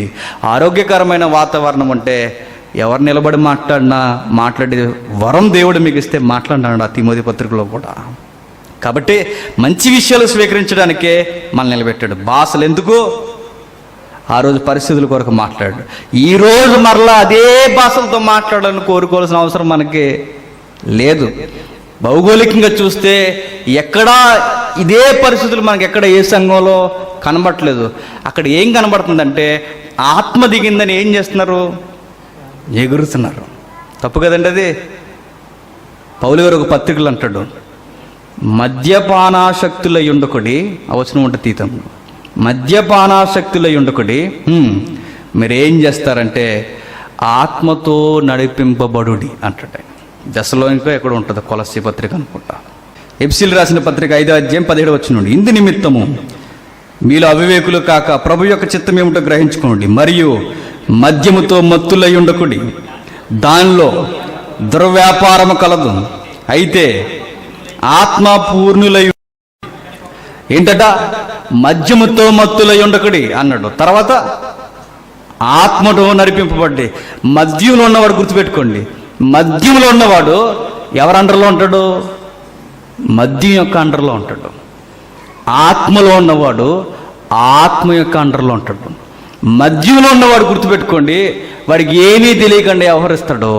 ఆత్మతో ఉన్నవాడు అటెన్షన్లో ఉంటాడు. మద్యంలో ఉన్నవాడు ఊగినట్టు ఊగుతున్నారు. ఇప్పుడు ఎవరు? ఆత్మ దిగిందని ఊగుతున్నారు.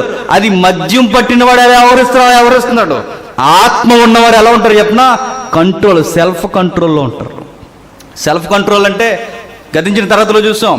ఇదిగో మీకున్న వరమును బట్టి పెద్దలకు చెప్తాడు, మీకున్న వరమును బట్టి మీరు అతిశయించిపోకండి. మీకు చెప్తున్నాడు ఆయన, మీ ఆత్మను మీ స్వాధీనంలో ఉంచుకోండి అంటాడు. అంటే సెల్ఫ్ కంట్రోల్ ఉండడం, సెల్ఫ్ తప్పిపోవడం కాదు ఆత్మ దిగడం అంటే. ఎందుకు ఎగురుతున్నారంటే వాళ్ళకి ఏమొచ్చిందట? ఆత్మ వచ్చిందట. సెల్ఫ్ కంట్రోల్ మిస్ అయిపోవడం కాదు, అది మిస్ అవ్వడం కాదు. ఆత్మ నడిపింపంటే ఆత్మ చెప్పినట్టుగా, ఆత్మ ఇచ్చిన వరముతో, అది బోధించేదా, పంచిపెట్టేదా, వివేచన వరమా, ప్రేమించేదా, ఏదైతే ఉందో ఆ వరాన్ని ఉపయోగిస్తూ సంఘంతో ముడిపడి ఉండడమే ఆత్మ నడిపింపులో ఉండడం. ఆ ఆత్మ నడిపింపులో చెప్తున్నాడు, ఒకడు కీర్తనలతోనూ సంగీతముతోనూ ఆత్మ సంబంధమైన పాటలతోనూ హెచ్చరించుచు మీ హృదయముల్లో ప్రభువును గూర్చి పాడుచు కీర్తించుచు మన ప్రభు అయిన యేసుక్రీస్తు పేరట సమస్తమును గూర్చి తండ్రి అయిన దేవునికి ఎల్లప్పుడూ కృతజ్ఞతాస్తుతులు చెల్లించు. ఇవన్నీ ఏంటి? ఆత్మ నడిపింపు.